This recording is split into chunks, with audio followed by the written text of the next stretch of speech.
কুন্না ফি আসহাবিস সাঈর। আরে আজকে এই ভয়াবহ আগুনের মধ্যে জ্বলতে হইতো না, আগুনের অধিবাসী হওয়া লাগতো না, জাহান্নামী হওয়া লাগতো না। কেঁদে কেঁদে তুমি বহু চিৎকার করবা, সেদিন কোনো লাভই হবে না। মালিক বলবে ফাজুকু, আযাব ভোগ করতে থাক, ফালান নাযীদাকুম ইল্লা আযাবা, এক ফোঁটা আযাব তোর থেকে কমানো হবে না। কিরে তুই কি খবর নাই আমি যে হিসাব রাখছিলাম, ইন্নাহুম কানু লা ইয়ারজুনা হিসাবা, তুই তো হিসাবের আশা করতি না। দুই কাঁধের ফেরেশতা হিসাব লিখছে, তুই জানতি তোর কাঁধে ফেরেশতা আছে, সব লিখতেছে। যা যা করস, রাত গভীরে কি করস, দিনের বেলা কি করস, সন্ধ্যাবেলা কি করস, আড্ডার মধ্যে কি করস, গানের অনুষ্ঠানে কি করস, সব তো আমি লেখাবো। তুই এটা জানতি, তুই হিসাবের আশা করতি না। ওয়াকাজ্জাবু বিআয়াতিনা কিযাবা, আমার কোরআনের আয়াতগুলোকে তুই মিথ্যা মনে করলি। ওয়াকুল্লা শাইইন আহসাইনাহু কিতাবা, আমি সব কিছু একটা কিতাবের মধ্যে, খাতার মধ্যে, তোর জিন্দেগির ডায়েরির মধ্যে, তোর জিন্দেগির একটা বইয়ের মধ্যে, পুরা জিন্দেগির একটা বই হইতেছে আমাদের, ওই বইয়ের মধ্যে আল্লাহ সব লেখাইতেছে। রে ভাই, এত লাশ দেখি, এত জানাজা দেখে, এত মানুষের মৃত্যু দেখে, দেখতেছে আল্লাহ যে কোনো সময় নিয়ে যাবে কবরে। এরপরে কোনো অনুভূতি নাই যাদের, গুনাহ আর গুনাহ, নারী আর নারী, ছবি আর ছবি, জিনা বেবিচার, গান বাজনা যাদের মধ্যে ভাল লাগে, এরা কোনো মানুষ না। আল্লাহ বলছেন এরা আনআম, চতুষ্পদ জন্তু, এরা পশু, এরা কুকুর। ঠিক না? বালহুম আদাল, এরা আরো নিকৃষ্ট। আল্লাহ বলছে কেন? উলাইকা হুমুল গাফিলুন, এরা গাফেল, এরা উদাসীন। আল্লাহর হাজারো নিয়ামত খাইয়া, হাজারো গজব দেইখা, বিপদ দেইখা, মরণ দেইখা যারা তওবা করে না, ফিরে না, নামাজ ধরে না, আল্লাহ বলছে এরা গাফেল, এরা উদাসীন। এজন্য আমি এদেরকে পছন্দ করলাম না, এদেরকে আমি প্রাণীর সাথে, চতুষ্পদ জন্তুর সাথে তুলনা করলাম। আল্লাহ অন্যায় করছে? ঘরটা কিভাবে সুন্দর করা যায় এর জন্য মিস্ত্রির কাছ থেকে পরামর্শ নেই, ইঞ্জিনিয়ারের কাছ থেকে ডিজাইন করাই, প্রতিবেশীর কাছ থেকে পরামর্শ নেই, অভিজ্ঞ লোকের কাছে ফোন করি, ঘরটা কেমনে সুন্দর করা যায়। টাকা যখন হাতে আসে তো ওইটা সর্বোচ্চ টাকাটা খরচ কইরা সর্বোচ্চ সুন্দর করি। হ্যাঁ, কি সুন্দর করে টাইলস করি, কি সুন্দর করে ছাদ করি, সামনে কি সুন্দর বাগান লাগাই, মুরগির ফার্ম করি, মুরগি পালি, দুনিয়ার উন্নতির জন্য যা যা দরকার সবই তো করি। করে কি করি না? কেমনে আরো কদ্দুর জমি কিনা যায়, কেমনে বাড়িটা সুন্দর করা যায়, এর জন্য বহু কষ্ট করে টাকা পয়সা ম্যানেজ কইরা জমি জমা বেচা ছেলেদেরকে বিদেশ পাঠায়। ছেলেরা না খেয়ে না দেয়, কষ্ট করে দিন রাত পরিশ্রম করে সেখান থেকে টাকা পাঠায়। আপনি বাড়ি করেন, ছেলে দেশে আইসা বিবি নিয়া থাকে, তো দুনিয়া সাজানোর জন্য তো সব রকমের কৌশল আমরা করছি, ঠিক কিনা? কিন্তু আখিরাত, পরকাল, মৃত্যুর পরের জীবনটা, মৃত্যুর পরে কি জীবন নাই? সবাই কথা বলেন। ওই জীবনের জন্য কি করলেন? কি সাজাইলেন? কি পাঠাইলেন? কাকে পাঠাইলেন? দুনিয়ার লাভের জন্য, দুনিয়ার ঘরের জন্য তো ছেলেকে বিদেশ পাঠাইলেন। আখিরাতের লাভের জন্য আমল পাঠানো দরকার ছিল, কয়টা আমল পাঠাইলেন? একদিনও ফজর নামাজ পড়েন না কেন? সকালবেলা ভোরবেলা ফজরের সময় শুধু ইমাম মুয়াজ্জিন আর 2-4 জন মুরব্বী নামাজ পড়বে, বাকিরা ঘুমাবে কেন? বাকিদের জন্য কি জান্নাত ওয়াজিব হয়ে গেছে?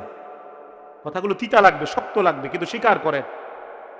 স্বীকার করলে অনুভূতি হবে, অনুভূতি হইলে আমলের স্পৃহা তৈরি হবে, ইচ্ছা তৈরি হবে। কি বলেন? সবাই মিলে ফজরের নামাজ বাদ দিয়ে দিয়েছে, জোহরের নামাজও 8-10 জন, 15-20 জন, আসরের নামাজও সেম, মাগরিব একটু বাড়ে, এশায় আবার কমে। কি বলেন? বাস্তব না বাস্তব? আচ্ছা, মসজিদে যান না, ঠিক আছে, শুক্রবার ছাড়া মসজিদে যাওয়া হয় না, কিন্তু বাকি ঘরের মধ্যে, দোকানের মধ্যে আল্লাহ কি নামাজের সময় কি 2 মিনিট নিয়ে দিছে না আরো বেশি দিছে?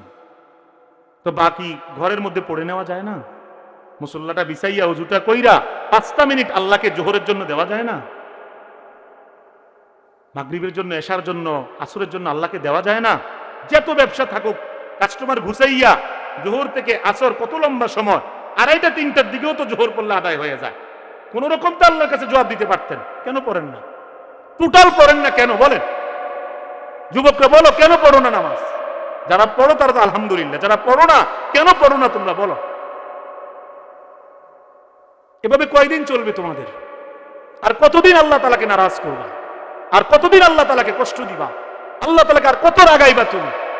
কি পরিমাণ রাগাইছো এই পর্যন্ত একটু ভেবে দেখো।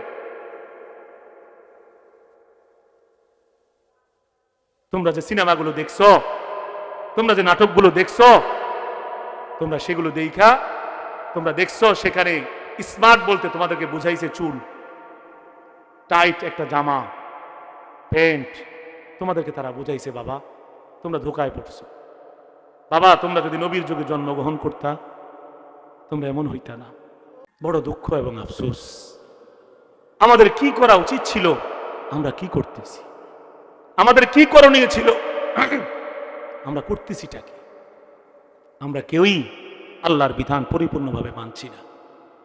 আজকে বাচ্চা বলেন, কিশোর বলেন, যুবক বলেন, মুরব্বী বলেন, পুরুষ বলেন, নারী বলেন, বয়স্ক বলেন, কম বয়সী বলেন, সবাই মিলে আল্লাহকে বাদ দিয়ে দিয়েছে। যদি বলেন হুজুর এটা কেমন কথা, আমরা তো শুক্রবারে সবাই মিল্লা মসজিদে গিয়ে নামাজ পড়ি, তো শুক্রবারে না পড়েন, বাকি 6 দিন কোথায় থাকেন? কোথায় থাকেন আপনারা? কোথায় যান আপনারা? আল্লাহর জমিনে থাকেন, আল্লাহর রিজিক খান, কিন্তু আল্লাহর ইবাদত করেন না। আবার মনে মনে জান্নাতের আশা করে বসে আছেন। তো কেমনে হবে ভাই? কিভাবে পাবেন জান্নাতটা? আপনাদের বাচ্চাগুলোর দিকে তাকান। আপনাদের বিবিরা, আপনাদের বোনেরা, আপনাদের মায়েরা বাচ্চাগুলোর হাতে মোবাইল তুলে দিয়েছে। বাচ্চারা মোবাইল দিয়ে ইউটিউবে ঢুকে টিকটক দেখতেছে, নাটক দেখতেছে, গান দেখতেছে। বাচ্চাকে আপনি গান দেখাইয়া দেখাইয়া বড় করতেছেন। আপনার 15 বছরের কিশোর ছেলেটা, 12-13 বছরের কিশোর ছেলেটা, এই ছেলে তোমরা কি করো এগুলো? এই মাঝখানে এগুলো কি করে? 3 জনে মিলে কিসের কথা কও? কথা আমি বলতেছি, আমারটা শোনো বাবা, নাহলে আলাদা হয়ে বসো। যার সাথে কথা হবে মনে হয় আলাদা হয়ে বসো। না, বয়ান শোনার সময় মনোযোগ দিয়ে শুনতে হয়, তা না হলে কোনো ফায়দা নাই। কেউ শুনলো, কেউ হাসলো, এটা মাহফিল না, এটা মেলা। এরকম হইলে অন্য জায়গায় সুযোগ আছে, যাও গা। এখানে বয়ান শুনলে পুরো মনোযোগ দিয়ে শুনতে হবে। আল্লাহ তাআলা বলছেন ইযা কুরিয়াল কুরআন ফাসতামিউ লাহু, যখন তোমাদের সামনে কোরআনের আলোচনা করা হয় মনোযোগ দিয়ে শুনো। সুতরাং মনোযোগ দিয়ে শুনলেই ফায়দা হবে। ওয়া আনসিতু লাআল্লাকুম তুরহামুন, আল্লাহর রহমত পাবেন কোরআনের কথা। এবং যতক্ষণ মনোযোগ দিয়ে শুনবেন, এখানে আপনার ডান কাদের ফেরেশতা অগণিত অসংখ্য হাজার হাজার সওয়াব লিখবে। সুবহানাল্লাহ, কি পরিমাণ দ্রুত লিখবে!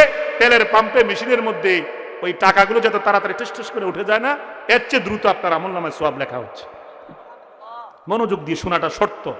কোন রকম শুনলে ওই সওয়াবটা পাবেন না, শুধু শুধুই বসলেন।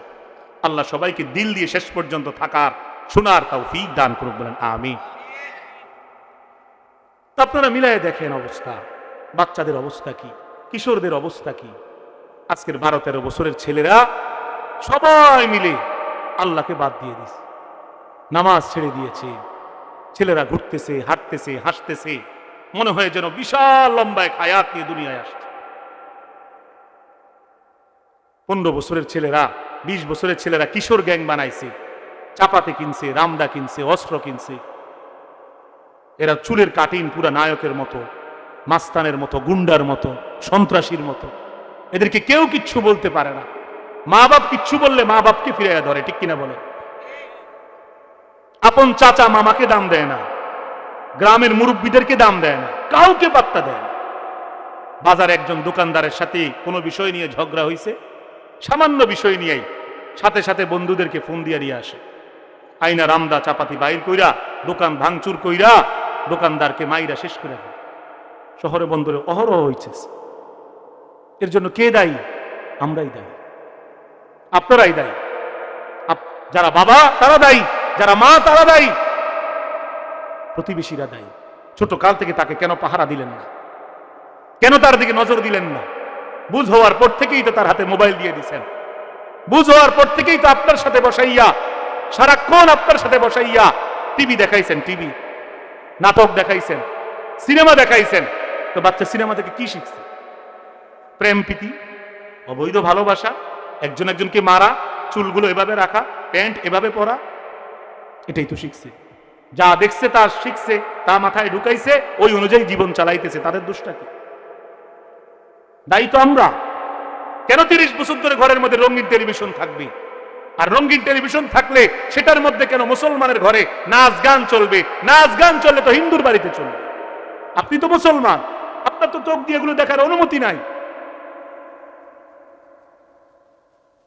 আলাম নাজআল লাহু আইনাইন ওয়া লিসানান ওয়া শাফাতাইন, আপনার চোখ দিয়েছে তো আল্লাহ, আল্লাহ বলছে আমি কি তোদেরকে দুইটা চোখ দেই নাই?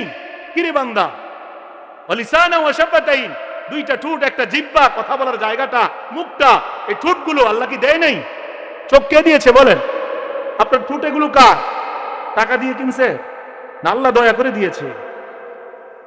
যেই লোকটা কথা বলতে পারে না সেই লোকটার নাম কি? বুবা। কথা বলতে পারে না, কিন্তু তার তো মুখ আছে। কথা বলতে পারে না কেন? আল্লাহ এটার মধ্যে কথা বলার অনুমতি দেয় নাই, এই জায়গাটার মধ্যে আপনার আমার মধ্যে দিয়েছে। তো শুকর আদায় করা দরকার কার? কি করছি আমরা? চোখ দিল আল্লাহ, মুখ দিল আল্লাহ। চোখ দেওয়ার পর আল্লাহ বললেন কুল্লিল মুমিনিন ইয়াগুদ্দু মিন আবসারিহিম, মুমিনরা যেন চোখগুলোকে নামায়া রাখে, দৃষ্টিটাকে যেন হেফাজত করে, মৃত্যু পর্যন্ত যেন এই চোখ দিয়ে কেউ গুনাহ না করে, ভুলে কোনো গুনাহ হয়ে গেলে যেন তওবা করে নেয়। ওয়াহফাজু ফুরুজাহুম, কোরআনের কথা, লজ্জাস্থান যেন মুমিনরা হেফাজত করে। তাহলে আপনারা বলেন তো দেখি, আপনি আমি মুমিন না কাফের? আপনি আমি কি মুমিন মুসলমান না কাফের? কথা বলেন না কেন? আপনারা কি মুসলমান মুমিন না কাফের? মুমিন আমরা ঈমানদার। তাহলে আমরা যদি ঈমানদার হই তাহলে আল্লাহ তো আমাদেরকেই বলেছে, হিন্দু খ্রিস্টানদেরকে তো বলে নাই। তারা তো যা ইচ্ছা করতেছে করুক, তাদের তো বিনা হিসাবে জাহান্নাম। আপনার জন্য তো জান্নাত রাখছে আল্লাহ তাআলা, কিন্তু আপনাকে তো সেই জান্নাতে যাইতে হইলে আল্লাহর কথাগুলো মেনে চলতে হবে, তা না হলে তো বিপদে পড়বে। সহজ বিষয়টা কেন বুঝি না? হযরত রাফি বিন খাদিজ, সামুরা বিনতে জুনদুব, দুইজন সাহাবী। নাম শুনছেন কেউ? আলেমরা হয়তো শুনতে পারে। বদরের যুদ্ধের সময় এই দুই সাহাবী যুদ্ধে যাওয়ার জন্য সিরিয়ালে দাঁড়াইছে, সৈনিক বাছাই হইতেছে বদরের যুদ্ধের জন্য। ইসলামের তখন প্রথম যুদ্ধ এটা। সামুরা বিনতে জুনদুব এবং রাফি বিন খাদিজ, এই দুইজন অল্প বয়সী সাহাবী। একজনের বয়স 12, আরেকজনের বয়স 13, এরকম আর কি, কিশোর। এদেরকে নবীজি যুদ্ধে নিবে না, কারণ এরা ছোট মানুষ, পারবে না হয়তো কাফেরদের সাথে। কাফেররা 1000 বাহিনী আসতেছে, আইসা গেছে, অস্ত্র শস্ত্র অভাব নাই, শক্তিশালী পালোয়ান আছে, টিকবে না এই বাচ্চারা। হযরত রাফি বিন খাদিজ কি করলো? যখন সিরিয়াল চলতেছে, সৈনিক বাছাই হইতেছে, ওই লাইনের মধ্যে উনি নিজেকে লম্বা দেখানোর জন্য নিজের পায়ের আঙ্গুলগুলোর মধ্যে এমনি ভর দিয়া এরকম টানা দিয়ে দাঁড়াইছে। আল্লাহু আকবার, টানা দিয়ে দাঁড়াইছে। তো যারা সিরিয়ালটা মেনটেন করতেছে এবং বাছাই করতেছে, তাড়াহুড়ার মধ্যে তারা খেয়াল করে নাই, নিচের দিকেও চায় নাই, একটু লম্বা মনে হয়েছে, টান দিয়ে এই পাশে পাঠিয়ে দিছে, মানে সে যেতে পারবে। সুবহানাল্লাহ। রাফি বিন খাদিজ মুস্কি মুস্কি হাসি দিয়া ফাঁকি দিয়ে ঢুকে গেলাম গা যুদ্ধে। বুঝেন নাই কথাটা? দেখেন কিশোরদের বাড়ি যুদ্ধের কি স্পিয়াটা ছিল, আর তোমাদের চুলের প্রতিযোগিতা করো তোমরা। শুনো একটু বাবা। সামুরা বিনতে জুনদুব রাফি বিন খাদিজের বন্ধু, দুজনে একই বয়সের। হ্যাঁ, দূরের থেকে বিষয়টা দেখছে যে সালাকিরা, আরে কি সুন্দর পায়ের উপর ভর দিয়া, হ্যাঁ কি সুন্দর, মানে ঢুকে গেল গা যুদ্ধে যাবে। আরে বাচ্চারা অনেক সময় বড়দের সাথে বিভিন্ন মেলায় যেতে চায় না, তো তারা তো মেলা না যুদ্ধে যাবে, তো বায়না ধরছে, নবীজি নিবে না, এই জন্য কৌশল অবলম্বন করছে। তো যুদ্ধে যাওয়ার জন্য কৌশল অবলম্বন করা হারাম না, এটা তো ভালো কাজে যাবে, ঠিক কিনা? এটা তো গান শুনতে যাবে না, তো শিরিক করতে যাবে, বেড়ি দেখতে যাইতো না, নাচ দেখতে যাইতো না। নাচ তো দেখে অসভ্য নাচ যেগুলো দেখে এগুলো তো অসভ্য কুলাঙ্গার। কথা বলেন। মহিলার সংস্পর্শ পাওয়ার আশা, মহিলার কণ্ঠ শোনা, হ্যাঁ মনের মধ্যে সুখ নেওয়া, বিড়ি খাওয়ার জন্য সেখানে বৈশা শান্তি মতো দিলে হারাম মজা নেওয়ার জন্য যারা যায়, এগুলো তো মানুষ, এগুলো তো অসভ্য। কোরআনের মাহফিল পালাইয়া যেগুলো গানের মজা নিতে যায়, এগুলো তো মানুষ হইতে পারে, এগুলো তো কুকুরের চেয়ে অনেক নিকৃষ্ট, ঠিক কিনা বলে? উলাইকা কাল আনআম, আল্লাহ বলছে এরা চতুষ্পদ জন্তুর মতো, যারা শুনেও শুনে না, দেখেও দেখে না, বুঝেও বুঝে না। বলতেছিলাম রাফি বিন খাদিজ আর সামুরা বিন জুনদুব, দুই সাহাবীর কথা মনে আছে নি কথা? তো সামুরা বিন জুনদুব আপনার যখন নাকি দেখলো বিষয়টা, কিরে সে পার হয়ে গেল, এখন তো উনি চাইলো আর ওটা করতে পারবে না। উনিও চেষ্টা করছে, হয় নাই, তুলনামূলকভাবে একটু ছোট। তখন ওনার মেজাজ গেছে একটু গরম হইয়া, যারা লাইন মেনটেন করতেছে এবং নবীজি সহ সবার কাছে যাইয়া বলতেছে যে আমি বদর যুদ্ধে যাব। নবীজি বললেন, না বাবা, তুমি যাইতে পারতা না, তুমি ছোট। তাহলে আমার দুস্থ যে ওই রাফে বিন খাদিজ হে যায় কেমনে, হে তো আমার সমান। কয় না, সে তো টিকছে ইন্টারভিউতে, সে লাইনে তাকে লম্বা ছিল, সে কয় না আমিও যাবো, হের লগে হে যাইলে আমিও যাবো, আমরা একসাথেই থাকি। নবীজি বললেন, না বাবা তুমি এখন যাইও না, পরে ভবিষ্যতে যাইও। আমার ভাইয়েরা, রাফে বিন খাদিজ তখন বললেন, সে যাইতে পারলে আমি কেন যাইতে পারবো না? নবীজি বললেন, তুমি এখনো ছোট। রাফে বিন খাদিজ বললেন, আমি এখনো ছোট না, আমি তাকে কুস্তিতে হারাইতে পারি, তার চেয়ে আমার গায়ে বেশি শক্তি আছে। সুবহানাল্লাহ। যুদ্ধে তো শক্তির প্রয়োজন, যুদ্ধের মধ্যে কাফেরদের সাথে লড়াই করার জন্য শক্তির প্রয়োজন। আপনি যাকে গণনা করে নিয়েছেন, বাছাই করে নিয়েছেন, তার চেয়েও আমার গায়ে আরো বেশি শক্তি। তাইলে সে যাইতে পারলে আমি ঘরে বসে থাকবো, হইতে পারে না। ইসলামের জন্য আমিও জান দিতে রাজি। আল্লাহর হাবিব বললেন, তাইলে দুইজন যুদ্ধ করো, দেখা যাক কে জিতে। আমার ভাইয়েরা, এবার যুদ্ধ লাগায় দেওয়া হলো। রাফে বিন খাদিজ এবং সামুরা বিন জুনদুব দুইজন অনেকক্ষণ লড়াই করলেন। শেষ পর্যন্ত যাকে নেওয়া হচ্ছিল না তিনি যুদ্ধে জয়লাভ করলেন। এবার নবীজি মুস্কি হাসি দিয়া বললেন, চলো চলো, তোমরা সবাই চলো, আল্লাহর জন্য যুদ্ধের ময়দানে গিয়ে জান দিতে চলো। আমার যুবক বন্ধুরা, দেখলা কিশোর বয়সে ওই ছেলেদের মধ্যে জিহাদের কি স্পৃহা ছিল। তারা করতোটা কি আর তোমরা করছোটা কি? তোমরা কি করছো, তারা কি করেছিল, একটু খেয়াল করে দেখো। হাবিব বিন জায়েদ, নবীর সাহাবী, এক যুদ্ধের মধ্যে বন্দী হয়ে গেছে। কি হয়ে গেছে বলেন? বন্দী। কোন যুদ্ধ? মুসাইলামাতুল কাজ্জাবের সাথে যে যুদ্ধটা হয়েছে। মুসাইলামাতুল কাজ্জাব হচ্ছে নবীজির ইন্তেকালের পরে সে নিজেকে নবী দাবি করছে। কি দাবি করেছে বলেন? নবী। আচ্ছা, এর আগে বলেন তো দেখি, আমাদের নবীজির পরে কি কোনো নবী আসতে পারে? যদি কেউ নিজেকে নবী দাবি করে, সে কি নবী নাকি ভণ্ড? স্পষ্ট ভণ্ড। কারণ নবীজি বলেছে, আনা খাতামুন নাবিয়্যিন লা নাবিয়্যা বাদা, আমি শেষ নবী, আমার পরে কোনো নবী আসবে না। আর কোরআনে আয়াত আছে, খাতামান নাবিয়্যিন, তিনি শেষ নবী। সূরা আহজাবে আছে আয়াতটা। সুতরাং কাদিয়ানী বলেন আর মুসাইলামাতুল কাজ্জাব বলেন, যেই নিজেকে নবী দাবি করবে সে মিথ্যাবাদী, সে অভিশপ্ত, সে লানতপ্রাপ্ত, সে স্পষ্ট ভণ্ড। ঠিক কিনা? তো মুসাইলামাতুল কাজ্জাবের নবী দাবি করার পরে অনেক মানুষ, সাধারণ যারা, তার প্রতি আকৃষ্ট হইয়া বিশ্বাস কইরা ঈমান আনছে, তার উপর বলেন নাউজুবিল্লাহ। বড় একটা দল হয়ে গেছে। আবু বকর রাদিয়াল্লাহু তাআলা আনহুর জামানা, ওমরের জামানা, এরপরে ওই সময়টাতে তার সাথে যুদ্ধ বাঁধছে। ভালো মুসলমানদের সাথে ওই মিথ্যা নবুয়তের দাবিদার মুসাইলামাতুল কাজ্জাবের বাহিনীর সাথে যুদ্ধ লাগছে। তো ওই যুদ্ধের মধ্যে মুসাইলামাতুল কাজ্জাব প্রায় 200 হাফেজ মুসলমান সাহাবীকে, নবীর সাহাবী যারা কোরআনটাকে মুখস্থ জানতো, এরকম 200 জনকে হত্যা করছে, বলে নাউজুবিল্লাহ, শহীদ করে দিয়েছে। অনেকদেরকে বন্দী করছে, কারণ তার লোকজন বেশি ছিল। মুসলমানরা ওই যুদ্ধে খুব কষ্ট পাইছে, খুব ভয়াবহ লড়াই হয়েছে। সেই যুদ্ধের মধ্যে অনেক সাহাবায়ে কেরাম বন্দী হয়েছে। এর মধ্যে একজন হচ্ছে কে? হাবিব ইবনে জায়েদ, যার কথা উঠাইলাম। যুবকরা খেয়াল করো, আমি আজকে তোমাদেরকে বলতে চাইবো তোমাদের করণীয়টা কি, একটু খেয়াল করো। সাহাবায়ে কেরাম কি করছিল, তোমরা কি করতেছো, এটা একটু বুঝো। হাবিব ইবনে জায়েদ বন্দী হয়েছেন। মুসাইলামাতুল কাজ্জাব যারা বন্দী হয়েছে তাদেরকে প্রচুর নির্যাতন করছে। এর মধ্যে হাবিব ইবনে জায়েদকে মুসাইলামাতুল কাজ্জাব সামনে আইনা নির্যাতনটা একটু বেশি করছে। কারণ উনি স্পষ্টভাবে মুসাইলামাতুল কাজ্জাবকে নবী মানতে একবার স্পষ্ট ডাইরেক্ট কথা বইলা অস্বীকার করছে। বলেন আল্লাহু আকবার। ইমানি শক্তিটা বেশি ছিল।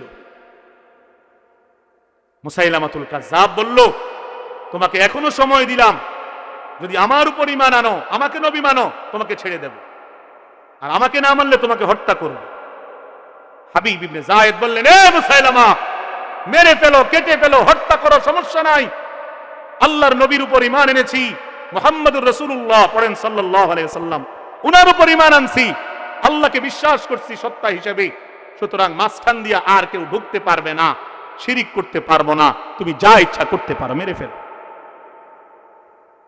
আমার ভাইয়েরা, মুসাইলামাতুল কাজ্জাব হাবিব ইবনে যায়েদকে বারবার বলার পরে হাবিব ইবনে যায়েদ কোনোভাবে রাজি হয় নাই।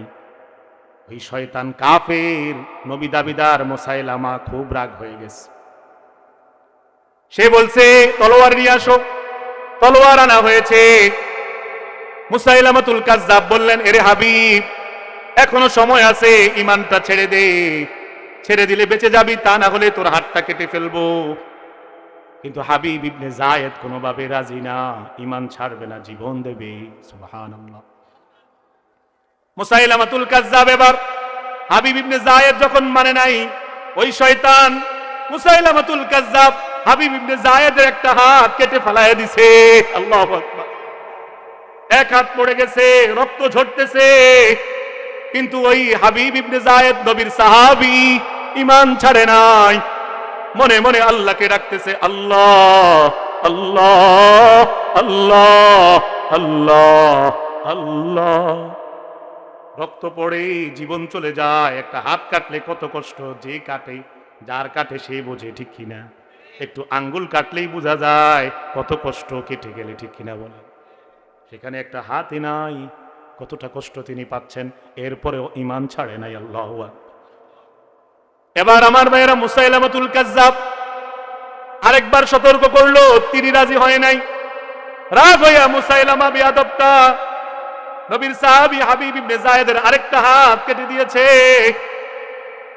দুইটা হাত নাই, দুই দিক থেকে রক্ত পড়ে শরীর কাঁপতেছে, রক্ত চলে যাইতেছে। হাবিব ইবনে যায়েদ তারপরেও ঈমান ছাড়ে নাই। কিছুক্ষণ পরে মুসাইলামা হাবিব ইবনে যায়েদের একটা পাও কেটে দিয়েছে।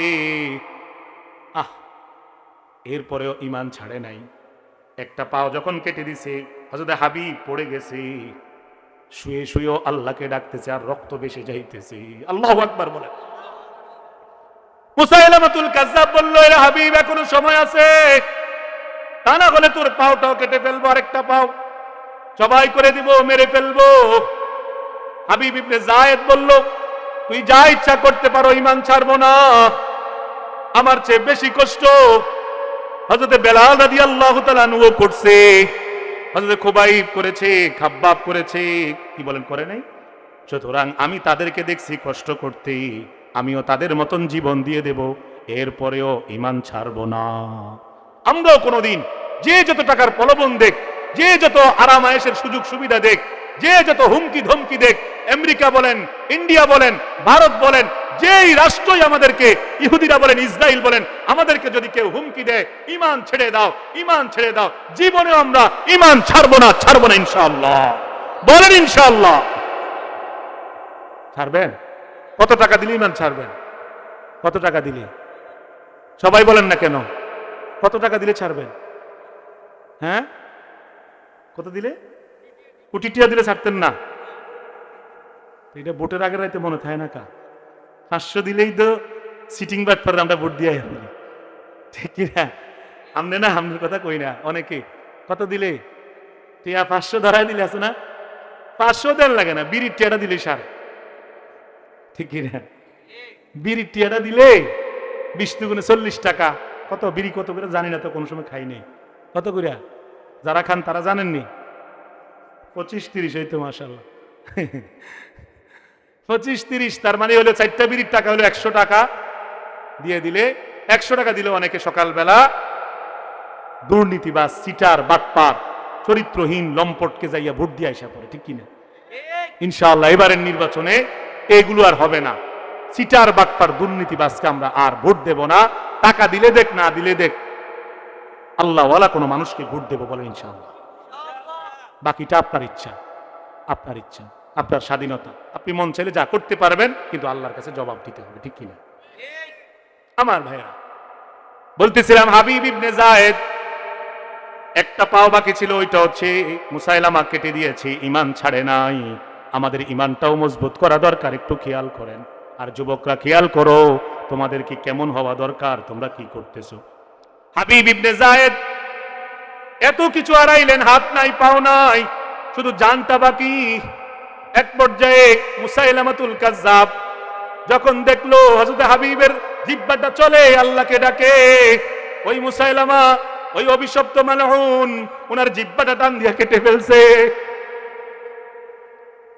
হযরত হাবিব রাদিয়াল্লাহু তাআলা আনহু জিহ্বা হারায় ফেলছে, এবার তার আল্লাহকে ডাকতে পারছে না, কিন্তু শরীরের বাকি অংশটা দিয়া, বুকটা দিয়া, এরকম আলগি দিয়া দিয়া আল্লাহর দিকে ইঙ্গিত করে বলে যে আল্লাহ আল্লাহ আল্লাহ, তুমি ছাড়া কোনো ইলাহ নাই, তুমি ছাড়া কোনো মাবুদ নাই। দেহ দিয়া ঠিল্লা ঠিল্লা ইঙ্গিত করে বোঝায় আল্লাহ আমি এখনো তোমারই আছি। লা ইলাহা ইল্লাল্লাহ পড়েন না, লা ইলাহা ইল্লাল্লাহ, লা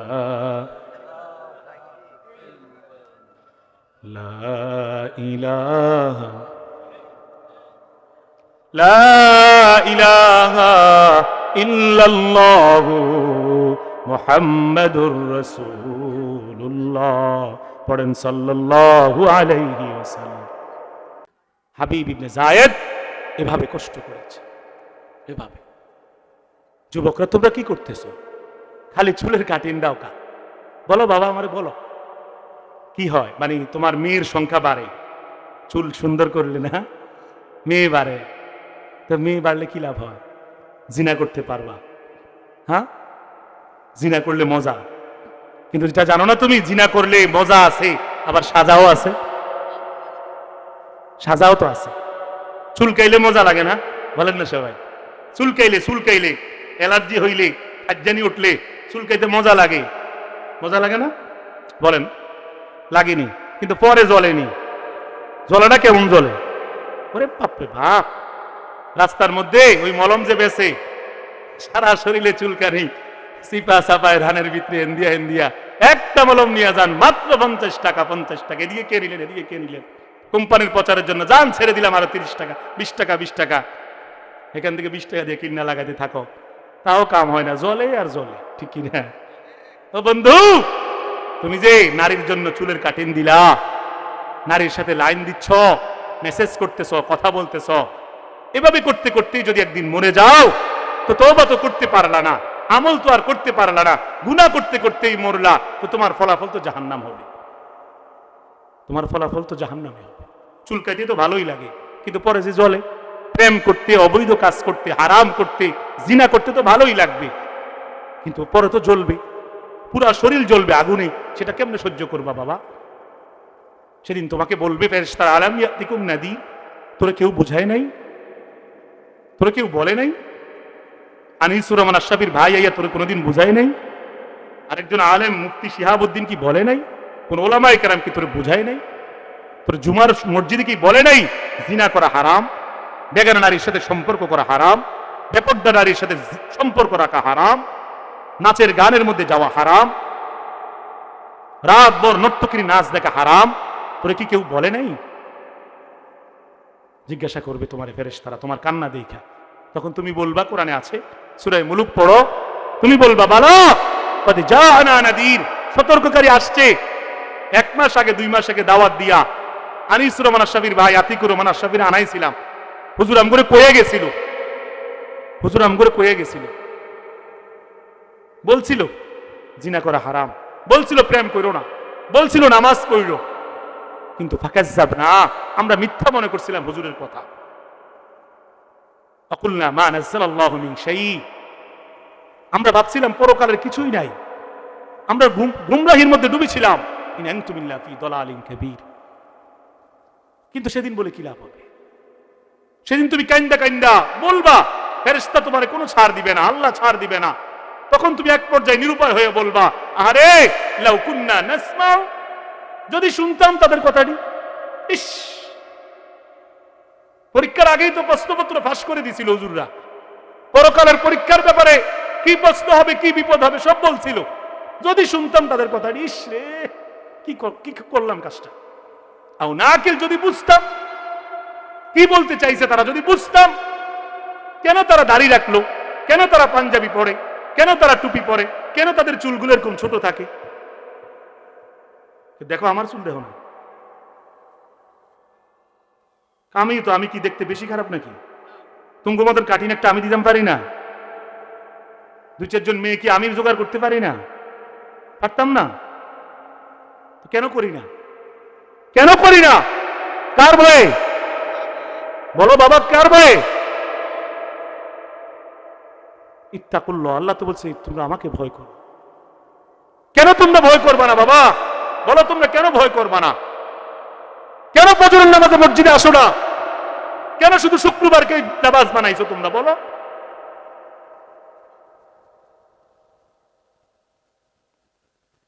বড় আফসোস, বড়ই আফসোস তোমাদের জন্য। তোমরা মুসলমানের ঘরে হইলা, অথচ ইসলামের কথা মানো না। সেদিন তোমরা আফসোস করে বলে বলবা, লাউ কুন্না নাসমাউ আও নাআকিল, যদি শুনতাম, যদি বুঝতাম, যদি মানতাম, মা কুন্না ফি আসহাবিস সাঈর। আরে আজকে এই ভয়াবহ আগুনের মধ্যে জ্বলতে হইতো না, আগুনের অধিবাসী হওয়া লাগতো না, জাহান্নামী হওয়া লাগতো না। কেঁদে কেঁদে তুমি বহু চিৎকার করবা, সেদিন কোনো লাভই হবে না। মালিক বলবে ফাজুকু, আযাব ভোগ করতে থাক, ফালান নাযীদাকুম ইল্লা আযাবা, এক ফুট আযাব তুই থেকে কমানো হবে না। কিরে তুই কি খবর নাই আমি যে হিসাব রাখছিলাম, ইন্নাহুম কানু লা ইয়ারজুনা হিসাবা, তুই তো হিসাবের আশা করতি না। দুই কাদের ফেরেশতা হিসাব লিখছে, তুই জানতি তোর কাঁধে ফেরেশতা আছে, সব লিখতেছে। যা যা করস, রাত গভীরে কি করস, দিনের বেলা কি করস, সন্ধ্যাবেলা কি করস, আড্ডার মধ্যে কি করস, গানের অনুষ্ঠানে কি করস, সব তো আমি লেখাবো। তুই এটা জানতি, তুই হিসাবের আশা করতি না। ওয়াকাজ্জাবু বিআয়াতিনা কিযাবা, আমার কোরআনের আয়াতগুলোকে তুই মিথ্যা মনে করলি। ওয়াকুল্লা শাইইন আহসাইনাহু কিতাবা, আমি সব কিছু একটা কিতাবের মধ্যে, খাতার মধ্যে, তোর জিন্দেগির ডায়েরির মধ্যে, তোর জিন্দেগির একটা বইয়ের মধ্যে, পুরা জিন্দেগির একটা বই হইতেছে আমাদের, ওই বইয়ের মধ্যে আল্লাহ সব লেখাইতেছে। রে ভাই, তুমি মনে করছো সবাই ঘুম পাড়ায় দিছো না? মা বাপরে শোয়াই দিছো, মশারি লাগাই দিছো, এরপরে লেপের নিচে আসছো, দরজা জানালা লাগাইছো, এরপরে মোবাইলের মধ্যে ইয়ারফোন লাগাই দিয়া আস্তে আস্তে আস্তে করে গভীরে ঢুকতেছ, সর্বশেষ নিকৃষ্ট কাজগুলো দেখতেছ, খুব মজা নিতেছ। রাতের শেষের দিকে তুমি বিছনা নাপাক করে ফেলছ। তুমি মনে করছো এগুলো কেউ দেখে না, কেউ বুঝে না। আশেপাশের সবাই বুঝে, তোমার চুল দেখলেই বুঝে তুমি কোন ওয়াদের। আর তোমার মাওলা সরাসরি দেখতেছে আসমান থেকে, শুধু আসমান থেকে না, তোমার কাছ থেকেও দেখছে। কারণ মাওলা অনেক কাছে থাকে। ওয়ানাহনু আকরাবু ইলাইহি মিন হাবলিল ওয়ারিদ, আল্লাহ বলেছে এ বান্দা আমি তোর শাহরগের চেয়ে আরো বেশি কাছে থাকি। তাহলে আল্লাহকে লুকাবে কিভাবে? আল্লাহকে বাদ দিবা কিভাবে? আল্লাহকে শরীর থেকে সরাবা কিভাবে? আল্লাহর চোখ ঢাকনা দিবা কিভাবে? ঘরের সিসি ক্যামেরা তুমি অফ করতে পারবা, কোনো না কোনো ভাবে এটা বন্ধ করতে পারবা। সিসি ক্যামেরা ফাঁকি দিয়েও তো ডাকাতি করতেছে কিনা, মোটরসাইকেল চুরি করতেছে চোর, সিসি ক্যামেরার সামনে থেকে নিতেছে। কিন্তু আল্লাহর সিসি ক্যামেরা তুমি কোন সুইচ দিয়া, কোন মেশিন দিয়া থামাবা? আল্লাহ না দেখছে কি ভাই? আল্লাহ দেখছে কিনা? আলাম ইয়ালাম বিআন্নাল্লাহা ইয়ারা, এ বান্দা তুই কি মনে করছ আমি কি দেখি না? আল্লাহ কোরআনে বলছে আলা ইয়ালামু মান খালাক, যিনি সৃষ্টি করেছে তিনি বুঝি দেখে না? কি ভাই, আল্লাহ দেখে কি দেখে না? তাহলে তুমি কোন সাহসে প্রতিদিন, প্রত্যেকটা দিন তুমি আকাম দেখো, জিনা দেখো, আর একদিনও তুমি ফজর পড়ো না? প্রত্যেকদিন গুনাহ ঠিক আছে, আর একদিনও ইবাদত নাই। তো তুমি এই আমলনামার খাতা নিয়ে আল্লাহর সামনে দাঁড়াইলে তুমি পাস করবা তো নির্বাচনে? না, জান্নাতের নির্বাচনে পাস করবা তো 13 তারিখে। 13 তারিখে তো আমরা সবাই জান্নাতে যাবো নাকি? অনেকের স্বপ্ন তো মানে এই নির্বাচনের পরে যে সুখ আইতে আছে আমগো সামনে, ধোকা ধোকা ধোকা, গোড়ার ডিমের সুখ। কথা বলেন না কেন? কোন সুখ নেই এই পৃথিবীতে, সুখ শুধুই আল্লাহর কাছে, সুখ শুধুই জান্নাতে। ওয়া ইন্না দারাল আখিরাতা লাহিয়াল হায়াওয়ান, রব্বুল আলামিন বলেছেন এ বান্দা ওমা হাদিহিল হায়াতুদ দুনিয়া ইল্লা লাহু ওয়া লাইব, এই দুনিয়া একটা খেল তামাশা, এই পৃথিবীকেই তো আমি একদিন রাখবো না। ইজা সামাউন ফাতারাত, আসমানটাকে ভেঙে ফেলবো কিয়ামতের দিন। ওয়া ইজাল কাওয়াকিবুন তাসারাত, তারকাগুলোকে আমি খসে খসে ফেলাবো। ওয়া ইদাল বিহারু ফুজ্জিরাত, সাগরের মধ্যে উর্মিমালা সৃষ্টি হবে, পানি লাফাইতে থাকবে। ওয়া ইদাল কুবুরু বুসিরাত, কবরগুলো দুই ভাগ হয়ে যাবে। আলিমাত নাফসুম মা কদ্দামাত ওয়া আখরাত, আগে পরে তুমি কি করছো সব তোমাকে জানানো হবে। ইয়া আইয়ুহাল ইনসান মা গররাকা বিরাব্বিকাল কারীম, হে মানুষ কিসে তোমার দয়াময় রব থেকে তোমাকে আটকায় রাখলো? তুমি কেন ভয় পাও না? নির্বাচন তো বহুত দেখলেন, 52 বছর ধরে তো হইতেছে, আরো হবে। নির্বাচনের পরের দিনে সবার বাড়ি কি 5 তলা বাড়ি হয়ে যায়। যেগুলো বলে আমাদের নেতারা আমাদেরকে বহুত সুন্দর সুন্দর কথা সব সময় বলে, আগেও বলতো, আরো বলবে, কি আর হবে? কদ্দুর আর হবে না, রাস্তাটা একটু ঠিক হইব আর কি। তো হইল, আপনার লাভটা কি হইতেছে? এই দুনিয়া কি সুখের জায়গা? কত কোটি টাকা আপনি কামাইলেন মনে করেন, কিন্তু সন্ধ্যার সময় যদি বিবির সাথে ঝগড়া হয়ে যায়, শেষ, মনটা ভেঙে যায়। ছেলে যদি আপনার সাথে একটা খারাপ আচরণ করে, একটা ধমক দিয়ে আপনাকে কথা বলে, কলজেটা ভেঙে যায় জায়গা, ঠিক কিনা? যার জন্য 10 বছর ধরে সংসার করলেন, যার জন্য সব কিছু আয় রোজগার করলেন, সেই বিবি আপনাকে না বইলে একদিন ঝগড়া হয়েছে, বাপের বাড়িতে গেল গা, কয় আর আইতাম না, কি পরিমাণ মন ভাঙ্গে বলেন না? তাইলে এই পৃথিবী কেমনে সুখের হয়? এই পৃথিবীকে কেউ সুখনীয় বানাইতে পারছে? সব দিক ঠিকঠাক করলেও তো সমস্যা যায় না, পেরেশানি যায় না। কি বলেন? একটা বাথরুমের সিটকারি ঠিক মতন না লাগাইতে পারলেই তো বিরক্ত লাগে। সব ঠিক করছেন বাড়ির, বাথরুমের সিটকারিটা একটু সমস্যা, এটাই তো বিরক্ত। সকাল থেকে রাত পর্যন্ত, রাত থেকে সকাল পর্যন্ত, একদিন এক রাত, কেউ বলতে পারবে না এই দিনটা একদম ভেজালে, একদম ঝামেলা ছাড়া কাটাইছি, কেউ বলতে পারবে না। যদি কেউ বলেন যে আমি বলতে পারবো, আমি বলবো তাহলে আপনি ওই দিন ওই রাতে বাথরুমে গেছিলেন নি? তো বলবেন যে হ্যাঁ হুজুর একবার গেছিলাম পেশাব করতে আর পায়খানা করতে। আমি বলবো ওই সময়টা একটু বিরক্ত লাগছে নি? আপনি বলবেন হ্যাঁ হুজুর বাথরুমে ঢোকা লাগছে, বাথরুম করা লাগছে, পেশাব করা লাগছে, একটু তো বিরক্ত লাগছে। তো বন্ধু আমি বলবো সব দিকে ঠিক ছিল একদিন এক রাত, কিন্তু ওর মধ্যে আপনি পেশাব পায়খানা করতে বিরক্ত লাগছে একটু। সুতরাং এই পৃথিবী কিছু না কিছু বিরক্তিকর আছে এই পৃথিবীর মধ্যে। একদম বিরক্তি ছাড়া শান্তিময় জায়গা একটা দরকার আমাদের। এটা নির্বাচনওয়ালারা দিতে পারবে না, এটা নেতা দিতে পারবে না, এটা বাবাও দিতে পারবে না, এটা দুনিয়াবাসী দিতে পারবে না, এটা দিতে পারবে শুধুই মাওলা। শুধুই কে? এটা আল্লাহর কাছে আছে, এটা পৃথিবীতে আল্লাহ পাঠাবে না, এটা আলগা জায়গায় আছে, এটা মরার পরে যাইতে হবে, এটার নাম জান্নাত। আর ওইখানে যাইতে হইলে ঈমান ঠিক লাগবে, আমল ঠিক লাগবে, এটা গুনাহ দিয়ে হবে না। এই সুখের জায়গায় যাইতে গুনাহ দিয়ে হবে না, প্রতিদিন নামাজ ছাইরা হবে না, প্রতিদিন জিনার দৃশ্য দেইকা হবে না, প্রতিদিন নাচ গান দেইকা হবে না, বন্ধু হবে না, হবে না বললাম, হবে না, হবে না, দন্তান না কেন না। তোমাকে জান্নাতে যাইতে হলে নেক আমল করতেই হবে, ঈমান মজবুত করতেই হবে, ঠিক কি না? অনেক রাত হয়ে যাবে, আজকে যে বিষয় নিচে আলোচনার রাত অনেক হবে। থাকবেন কারা কারা, ভাগবেন কারা কারা? যারা ভাগবেন তারা হাত তোলেন, সবাই ভাগবে। বুঝছি তো, কিন্তু মজা করে হাত টানুন, বুঝছে না, বুঝছে না, নতুন নতুন মুরব্বী মুরব্বী নাকি? আপনাদের এলাকাতে তো ওনার বাড়ি নাকি? হ্যাঁ, মুশতাক ফৈজি হজরতের বাড়িতে এই সাইডে। হুজুর আমার খুব আদর করে। আমি ছোটবেলায় ছাত্র যে হুজুরের বাসা কুমিল্লা শহরে না, আমার বাসাও কুমিল্লায়। আমার বড় ভাই আনিসুর রহমান আশরাফির সাথে হুজুরের ভালো সম্পর্ক আগের থেকে। তারা মানে যখন বয়ান করে তখন থেকে একসাথে বয়ান করতো, অনেক জায়গায় গেছে তার, আমিও গেছি সাথে তাদের গাড়িতে। তো হুজুরের ছেলেদেরকে, দুইটা ছেলে, একটার নাম মেশকাত, কি হলো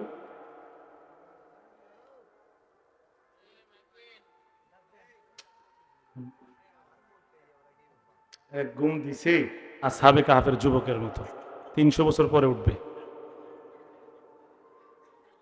যাক বসেন। মুশতাক ফৈজি হজরত, হুজুরের ছোট ছোট যে দুই ছেলে ছিল, তখন ছোট ছিল আর অনেক আগে, তখন আমি উনার ছেলেদেরকে কিছুদিন 4-5 মাস প্রাইভেট পড়াইছি কোরআন শরীফ, আরো বিভিন্ন ক্লাসের বই। আমি ছাত্র ছিলাম তখন। হুজুর আমাকে বলছে আতিক সময় থাকলে আমার বাচ্চাদেরকে পড়াইও। আমি বলছি হুজুর সময় দেওয়া যাবে? সন্ধ্যার দিকে, বিকালের দিকে, সারাদিন ক্লাস থাকে মাদ্রাসায়, কুমিল্লা শহরে। আমি কাসমুনুর মাদ্রাসায় পড়তাম। হুজুরের দুই ছেলেকে আমি পড়াইছি। হুজুরের সাথে আমার গভীর সম্পর্ক ছিল তখন থেকে। আর হজরতের ভাই হওয়ার কারণে, আনিসুর রহমান আশরাফির ভাই হওয়ার কারণে এমনি আরো বেশি আদর করে। এখনো রাস্তাঘাটে দেখা হইলে খোঁজখবর জিজ্ঞাসা করে। আপনাদের এলাকার উনি নাম করা মানুষ, অনেক বড় আলেম। তো আমার ভাইয়েরা, যে কথাগুলো বলতেছিলাম, জিন্দিগিটাকে কি করতেছি আমরা, যুবক বন্ধুরা আমরা কি করতেছি? তোমরা বলো যুবক, তোমরা বলো, আজকে তোমাদের যদি একটা শক্তিশালী সংগঠন থাকতো, ইসলামী সংগঠন, নবীজি যেরকম 25 বছর বয়সে হিলফুল ফুজুল সংগঠন বানাইছে, বানায় নাই? মুরব্বীরা বলেন, নবীজি একটা সংগঠন বানাইছিল কিনা সামাজিক সমস্যার সমাধানের জন্য? জীবন্ত মেয়েদেরকে মাটির তলে গায়রালায় মক্কার মানুষ, মেয়ে হইলে গো ভাল লাগে না, কবর দিয়ালা, বুঝেন নাই? রাস্তার মধ্যে ডাকাতি করে, ছিনতাই করে মক্কার লোকেরা, করে কি করে না? করছে কি করে নাই? নবীজি এগুলো বন্ধ করার জন্য, সামাজিক শান্তি রক্ষার জন্য একটা সংগঠন বানাইছে, নাম কি? হিলফুল ফুজুল সংগঠন, আদর্শিক সংগঠন।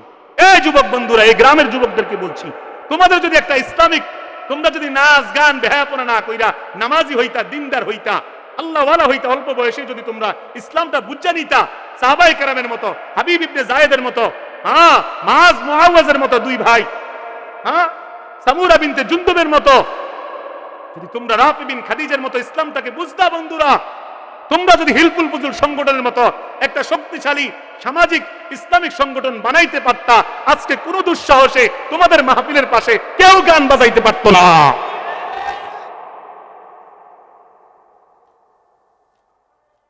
পারতো? কোন বাড়িতে বিয়ের আগের রাতে ডেকসেট বাজতো না।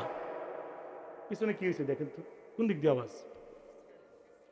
এটা ঠিক করে না, কি ও কাকা, ঠিক করে দেন, সাউন্ড ভালোই আছে, এটা সাউন্ড লড়াইয়েন না, আমার বিপদে ফেলাইয়েন না।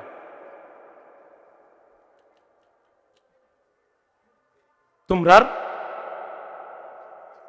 গাফলতের কারণে, তোমাদের দুর্বলতার কারণে আজকে মুসলমানরা অধঃপতিত, লাঞ্ছিত, বঞ্চিত। আজকে 200 কোটি মুসলমান পৃথিবীতে আছে, কিন্তু কাফেররা যেখানে মন চায় সেখানে আক্রমণ করতেছে। সিরিয়ায় মন চাইলে সিরিয়া, ইসরায়েলে মন, আর ফিলিস্তিনে মন চাইলে ফিলিস্তিনে, আরাকানে মন চাইলে আরাকানে, মায়ানমারে, সব জায়গায়। আমাদের বাংলাদেশ নিয়েও কাফেররা ষড়যন্ত্র করতেছে। কি বলেন? করতেছে না?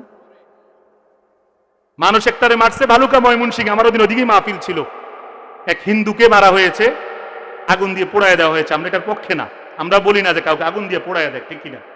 মানুষকে এভাবে হত্যা করা ঠিক না। এখানে একটা মানুষ মরছে, গোটা হিন্দুস্তানে আগুন লেগে গেছে।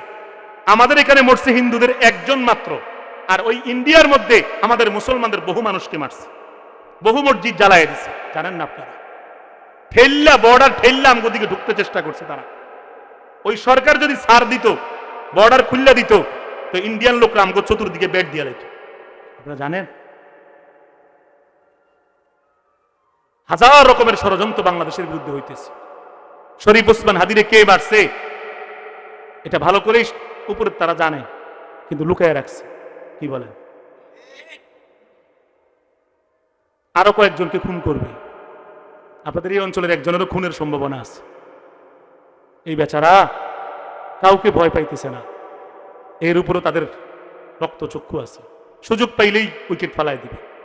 বহু সিস্টেমে মারতে পারে, অ্যাক্সিডেন্ট করেও মারতে পারে, এমন ভাবে মারবে সবাইরে বুঝাবে খুন করে নেই। গাড়ি দিয়ে যাইতে লাগবে, পিছন দিয়ে একবারে দিয়ে খেতে ফেলায় দিবে। এরকম করছে বাংলাদেশে, অনেক আলেমদেরকে তারা মারছে। এই ইদানিং কয়েকজন বড় বড় আলেমের গাড়ি অ্যাক্সিডেন্ট করাইছে তারা। জানেন? যারা হক কথা বলে, স্পষ্ট কথা বলে, বাঘের বাচ্চা, সিংহের বাচ্চা, যে সকল ওলামায়ে কেরাম, এদেরকে হত্যার জন্য আমাদের চতুর্দিক থেকে ষড়যন্ত্রকারীরা ষড়যন্ত্র চালাইয়া শেষ করার চেষ্টা করতেছে। সরাসরি গুলি করে না, অ্যাক্সিডেন্ট করে মারা। জানেন না আপনারা? যুবক বন্ধু, ভয় পাও না। উসমান হাদি যেরকম জীবন দিয়েছে, তোমাদের এলাকার যে কৃতি সন্তানরা রয়েছে তারাও হয়তো জীবন দিবে কোনো একদিন, প্রয়োজন হলে তোমরাও জীবন দিবা, তোমরাও জীবন দিবা, তোমরাও রক্ত দিবা। বলো ইনশাআল্লাহ।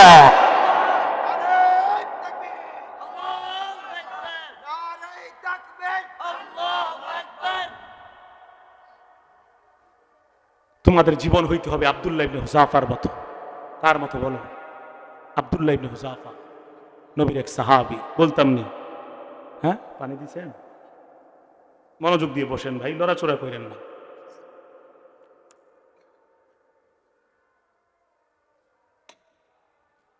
আব্দুল্লাহ ইবনে হুযাফা নবীজির সাহাবী। একটু শুনেন বিষয়টা। হযরত ওমর রাদিয়াল্লাহু তাআলা আনহুর জামানা, নবীজি দুনিয়াতে নাই, নবীজির পরে হযরত আবু বকর রাষ্ট্র চালাইছে কয় বছর? প্রায় 2 বছর। এরপরে দেশ রাষ্ট্র চালাইতেছে খলিফাতুল মুসলিমিন আমিরুল মুমিনিন হযরত ওমর ইবনে খাত্তাব রাদিয়াল্লাহু তাআলা আনহু, যিনি 10 বছর ইসলামী রাষ্ট্র চালাইছে। আজকে তো তোমরা ইসলামী রাষ্ট্রের পক্ষে না, তোমরা গণতন্ত্রের পক্ষে। 52 বছর ধরে ধোকা খাইছ, 52 বছর ধরেই তোমরা গণতন্ত্রের পক্ষে থাইকা ধোকা খাইয়া তোমরা দেখতেছ দুর্নীতি বন্ধ হয় না, চুরি বন্ধ হয় না, ডাকাতি বন্ধ হয় না। আরে গণতান্ত্রিক নিয়মে সুদ ধরা খাইয়া 3 মাস পরে বাইর হয়ে যায়, চুরি বন্ধ হবে কেমনে? আর যদি ইসলামী নিয়ম হইতো তাহলে হাত কেটে দেওয়া হইতো, কারণ ইসলামের বিধান ওয়াস-সারিকু ওয়াস-সারিকাতু ফাকতাউ আইদিয়াহুমা, চোর পুরুষ হোক আর মহিলা হোক, ধরা খাইলে হাত কাটটা দাও। 2-4 জনকে যদি বাইতুল মুকাররমের সামনে চুরিতে ধরা পড়ার পরে, ডাকাতিতে ধরা পড়ার পরে যদি হাতটা কাটা হইতো, মানুষের মাল লুণ্ঠন করার কারণে হাতটা কাটা হইতো, এটা যদি সমস্ত মিডিয়া দেখাইতো, তো গোটা দেশের সমস্ত চোর কইতো জীবনও আর চুরি করতাম না, চুরি করলে হাত থাকে না, এখন থেকে রিক্সা চালামু, অটো চালামু, মানুষের বাড়ির কাম করমু, খেতে কাম করমু, চুরি আর করতাম না। কথা বলেন ঠিক কিনা?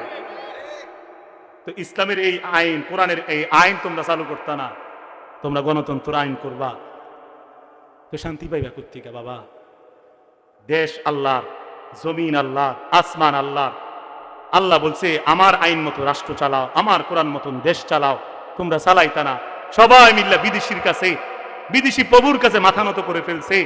ইসলামী দল বলেন আর অন ইসলামিক দল বলেন, বহু দলে মিললেই আমেরিকা ভারতের কথা মতো তাদেরকে খুশি রাখার জন্য কেউ রাজি না, কেউ কষ্ট করতে রাজি না, জীবন দিতে রাজি না, রক্ত দিতে রাজি না। কোন রকম লিয়াজু কইরা ক্ষমতায় যাইয়া এমপি মন্ত্রী হওয়ার শখ জাগছে সবাই। স্পষ্ট বলে দিছে ইসলামী রাষ্ট্র করতাম না, আপনারা যেটা দিয়ে রাখছেন এই নিয়মে দেশ চলবো, সুন্দর করে চালামু আর কি। সুন্দর করে চালাইলে জীবনেও মদ বন্ধ হবে না, জীবনেও যুবকরা মদ খাওয়া বন্ধ করতো না। গণতান্ত্রিক নিয়মে দেশ চললে জুয়া বন্ধ হবে না, বন্ধ হবে না, এটা দুর্নীতি বন্ধ হবে না। অফিসে গেলে ফাইল লাগাইতে পারতেন না টাকা ছাড়া। কে কে কি মনে করছেন আপনি ক্ষমতা চেঞ্জ হইলে বুঝি সবই ঠিক হয়ে যাবো, ঘোড়ার ডিম হবে? হবে না বন্ধু। আমি বললাম লিখে রাখো, আমার কথায় রাগ হইও না। আমি রাজনীতি করি না, আমরা কোনো ভাই রাজনীতি করি না, আমরা হক কথাগুলো মানুষের কাছে বলে দিই। এর জন্য ওসমান হাদি হইলে হয়তো হবো আর কি, সমস্যা নাই, আল্লাহর কাছে চলে যাবো। এমনি তো যাইতে হবে একদিন, কি বলেন? হবে না এভাবে, কোরআনের আইন লাগবেই লাগবে। একদিন ঠিকই বুঝবেন, কিন্তু অনেক দেরি হয়ে যাবে, অনেক দেরি হবে সেদিন। আরো অনেক মা বোনকে হারাবেন, আরো অনেক বোনরা দর্শন হবে, আরো অনেক জিনা হবে, আরো অনেক পরক্রিয়া হবে, আরো অনেক গুনাহ হবে এই জমিনে। এই রাষ্ট্রের মধ্যে অনেক অধপতন রয়ে গেছে, আরো অনেক বিচারহীন ঘটনা ঘটবে। যদি সিনেমা হল বন্ধ হয়ে যাইতো, যদি ইন্টারনেটের মধ্যে আকাম কুকামগুলি পোলাপান না দেখতে পারতো, যদি মদ আসা বন্ধ হয়ে যাইতো, 2-4 জন মদ খুররে ধইরা এরপরে বোতল কতরি সামনে রাইখা রেবের তারা ছবি তুললে কয় সফলতা। তো এই 2-4 জন না বন্দী হয়েছে, সারা দেশের মদ হ্যাঁ চাকরির উন্নতির লেগা এই যে ছবিটা করে আর কি। ভিডিও দেখাইয়া সবাই দেখে ভালোই তো, হ্যাঁ চালাইয়া যান আপনারা, উৎসাহ দেয়, গোড়ার ডিম।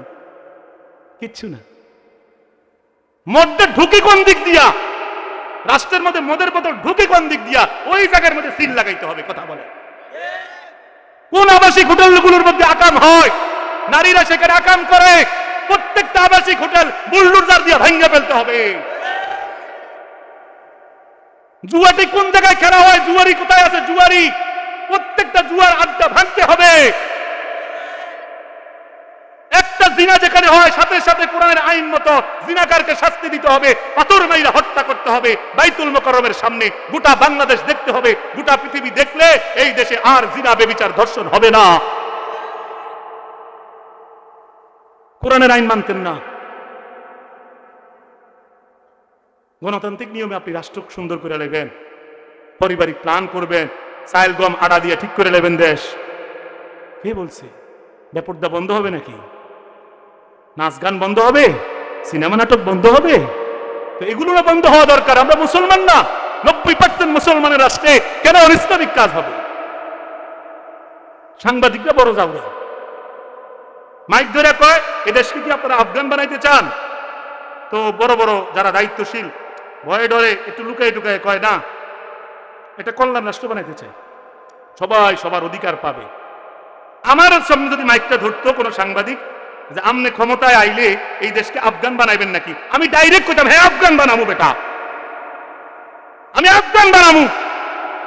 যেই আফগানে গান নিষিদ্ধ, জুয়া নিষিদ্ধ, গাঞ্জার সমস্ত গাছের বেটা আগুন লাগাই দিছে, আমি এরকম আফগান বানামু। তোর সমস্যা কি বেটা? আমি যদি রাষ্ট্রের প্রধান হই, আমার রাষ্ট্রের মধ্যে কোনো মহিলা ব্যাপারটা চলতে পারতো না, হ্যাঁ আমি এটাই করবো, আমি এটাই করবো। একটা গান কেউ শুনতে পারত না, কেউ বেনামাজি থাকতে পারতো না, সবাই মসজিদে যাইতে হবে, আমি এটাই করবো। বল কি করবি কর, আমি এটাই বললাম। হইলে রাগ হইতেছেন? এটা যদি হয়ে যাইতো, ছেলেদের সামনে যদি আর মোবাইলে খারাপ জিনিস নাই আসতো, একটা সময় বিরক্ত হইয়া না পাইয়া তো ছেলেরা দেখতই না। জোর করাইও যদি মনে করেন সিস্টেমে ভালাইয়া যদি নামাজে পাঠানো যাইতো, একটা ছেলে আর নামাজ ছাড়তো না। কয়েকদিন নামাজ পড়লেই পড়তে পড়তেই নামাজের মজা আইসা যাইতো, যেমন মুরব্বীদের কাছে নামাজের মজা লাগে। কি বলেন? ছেলেরা যদি আর সিনেমা না দেখতো, তাহলে নায়ক গায়কের শয়তানি প্রেম প্রীতি এগুলো না দেখতো ছেলে মেয়েরা, তো তার আস্তে আস্তে সবাই শাহজালাল হয়ে যাইত, মাইনুদ্দিন চিশতি হয়ে যাইত। তো আমরা এতটুকু মানুষ সবাই বুঝি রাষ্ট্রের উন্নতি কোনটা, কেউই আমরা এই কোরআনের আইন দিয়ে দেশ চালাইতাম না। বিদেশি প্রভুদের কথা মতো চালাবো, তার শান্তি ভোগ করবো, হবে না বন্ধু, হবে না। আমার এই মনের যন্ত্রণা কারে বুঝামু? একদিন আমি এক জায়গায় কয়েকজন আলেমদের সামনে, বন্ধুদের সামনে যখন এগুলো বলতেছিলাম, আমার অনেক টিটকারি করছে কয়েকজন। আমি বলছিলাম আর কি যে আমি আতিকুর রহমান আশরাফি যদি প্রধানমন্ত্রী হইতাম, এক মাসে আমি দেশ সোজা করে নিতাম। তোমার প্রধানমন্ত্রী বানাইবো কেন? আমি না বানাই নাই, কিন্তু আমি তো স্বপ্ন দেখি কেউ না কেউ একজন এই বাংলাদেশে আসবে, আমার এই মনের কথাগুলো বাস্তবায়ন করবে, এই দেশ থেকে সমস্ত অন্যায়, দুর্নীতি, অনিয়ম, জিনা, বেবিচার সব বন্ধ করবে পুরাপুরি ভাবে, মদ জুয়া বন্ধ করবে, গুনাহ বন্ধ করে দিবে, নামাজ ঠিক মতন চালু করবে, প্রত্যেক এলাকায় শুধু মসজিদ আর মসজিদ থাকবে, নামাজি থাকবে, জিকিরওয়ালা থাকবে, খানকা থাকবে, দিনদার মানুষ থাকবে, সবাই আল্লাহওয়ালা হয়ে যাবে। কেউ না কেউ একদিন এটা চালু করবে, এটা আমার মনের আশা। আমি পারলাম না মনে করে, আমি বলে গেলাম। আর্তুরুল গাজী বলে গেছে, উনার ছেলে উসমান গাজী এটাকে কায়েম করে ফেলছে, উনার ছেলে উরহান গাজী রাষ্ট্র বানায় ফেলছে। হ্যাঁ, 700 বছর তারা রাষ্ট্র চালাইছে, ইসলামী রাষ্ট্র 700 বছর। আমি না বলেই গেলাম, কেঁদে গেলাম, দোয়া করে গেলাম, হয়তো কেউ একদিন তার ক্ষমতা হবে, সেইগুলো বাস্তবায়ন করবে, আর এই মানুষ শান্তি পাবে, এই মানুষেরা শান্তি পাবে। ঠিক কিনা বলেন? কোথা থেকে কোথায় চলে গেলাম। খলিফাতুল মুসলিমিন আমিরুল মুমিনিন ওমর ইবনে খাত্তাবের একজন সৈনিক, কি নাম বলছিলাম? আব্দুল্লাহ ইবনে হুযাফা। আপনাকে খারাপ লাগেনি কোনো ওয়াজ? হযরত আব্দুল্লাহ ইবনে হুযাফা হযরত ওমরের কমান্ডার। রোম পারস্যের সাথে যুদ্ধ চলতেছে তখন, মুসলমানদের বিশাল রাষ্ট্র, কাফেরদের অনেক শক্তি। হযরত ওমর রাদিয়াল্লাহু তাআলা ইসলামের পক্ষে সৈনিক পাঠাচ্ছিলেন। আব্দুল্লাহ ইবনে হুযাফাকে দিয়ে কিছু সৈন্য নিয়ে একটা এলাকায় যুদ্ধে পাঠানো হয়েছে, হযরত ওমর রাদিয়াল্লাহু তাআলা পাঠাইছে। আব্দুল্লাহ ইবনে হুযাফা, মনোযোগ দিয়ে শোনো বন্ধুরা, হতে পারে তোমাদের মধ্যে 10 জন গর্জে উঠবা, 10 জন সমাজ চেঞ্জ করে ফেলতে পারবা। মনে রাখবা, কবি বলেছেন, যুগ জামানা পাল্টে দিতে লাগে 1000 জন, এক মানুষই আনতে পারে জাতির জাগরণ। এই গ্রামে 10 জন দাঁড়ায় যাও, 10 জন সংগঠন খুলো, হিলফুল ফুজুল সংগঠন তোমরা বানাও, তোমরা সমাজ থেকে অন্যায় বন্ধ করে দাও। যেই বাড়িতে গান চলবে বিয়ের আগের রাতে, ওই বাড়িতে যাইয়া ডেক্সেট ভাঙ্গার দরকার নাই, মারামারির দরকার নাই, লাঠি নিয়ে যাইবা না, যাইয়া পিঠের মধ্যে হাত বুলাইয়া বলবা গান হবে না, গজল লাগাও।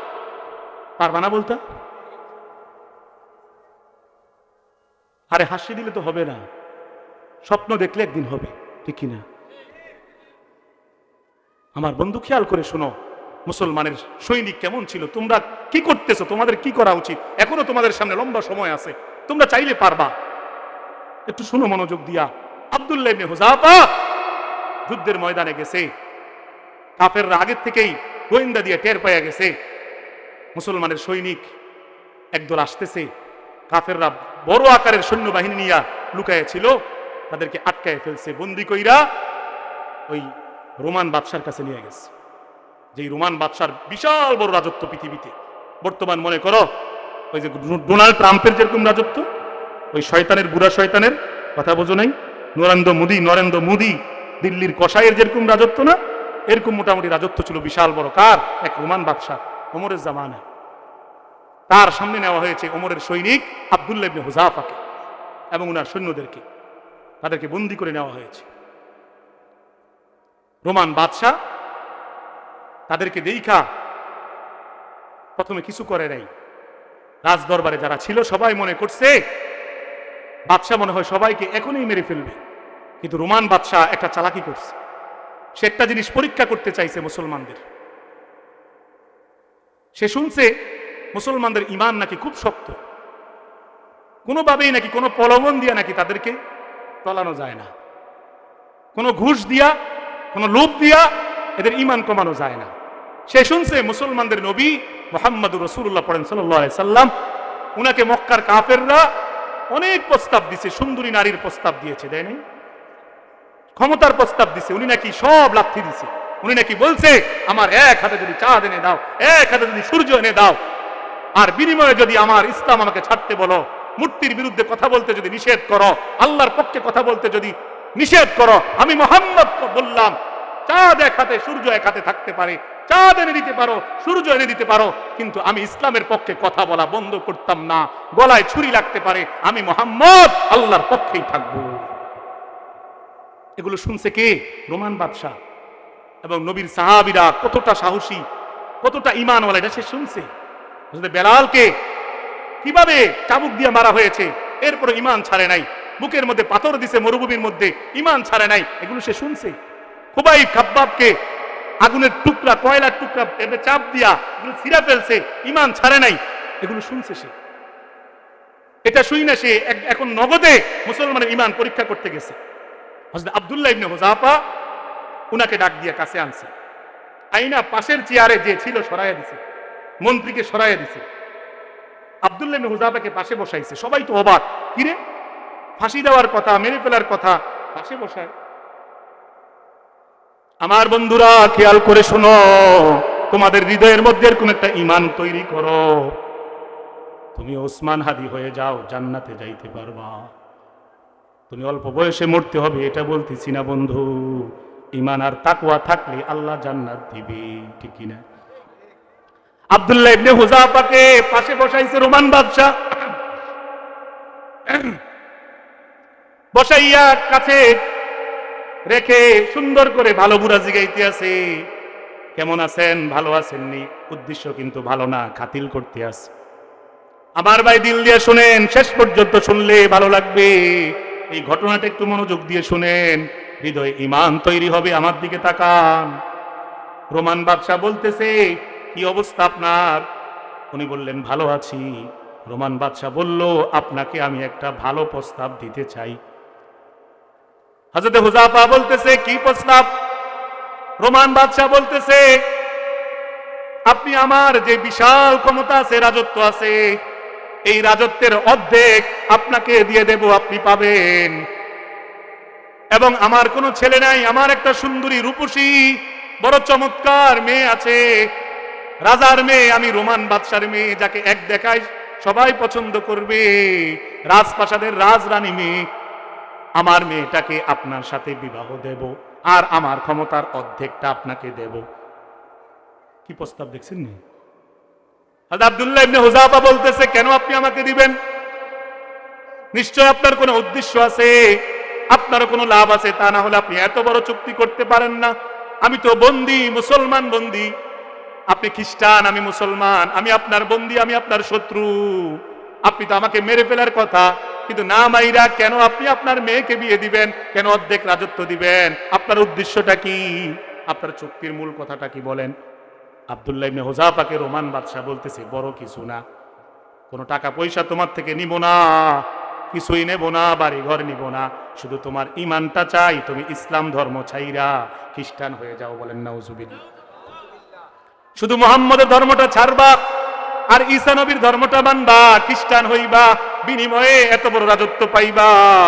আর যখন আমি রাজা মরে যাব, আমার মেয়ের জামাই হিসাবে, আমার তো ছেলে নাই, একটাই তুমি ছেলে, এই হিসাবে পুরা রাজত্বটাই তোমার, তুমি বিশাল বাদশা হইবা, রাজরানীর জামাই হইবা। এত সুন্দর প্রস্তাব, শুধু ঈমান ছাড়বা এর দূর। আমার ভাইয়েরা, আব্দুল্লাহ ইবনে হুযাফা বসা ছিল, সেখান থেকে দাঁড়ায় গেছে, দাঁড়াইয়া এত বড় রোমান বাদশার সামনে চিৎকার দিয়া বলল, এরে বাদশা, তোর কত বড় সাহস, তোর কত বড় কলজা, তুই আমি নবীর সাহাবী, তুই জানোস ওমরের সৈন্য আমি জানোস, আমি আব্দুল্লাহ ইবনে হুযাফা ইসলামী কমান্ডার, সব তুই যাই না, তোর কত বড় সাহস, তুই আমাকে এমন প্রস্তাব দেস যে এই প্রস্তাব আমি জীবনেও মানতাম না,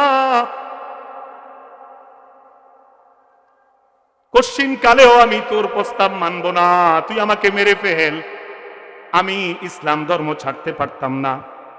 বাদশা রাগ হয়ে গেছে, আব্দুল্লাহ ইবনে হুযাফাকে ধমক দিয়া বলছে, যা এখান থেকে যা, সৈন্যদেরকে বলছে তাকে কারাগারে পাঠা।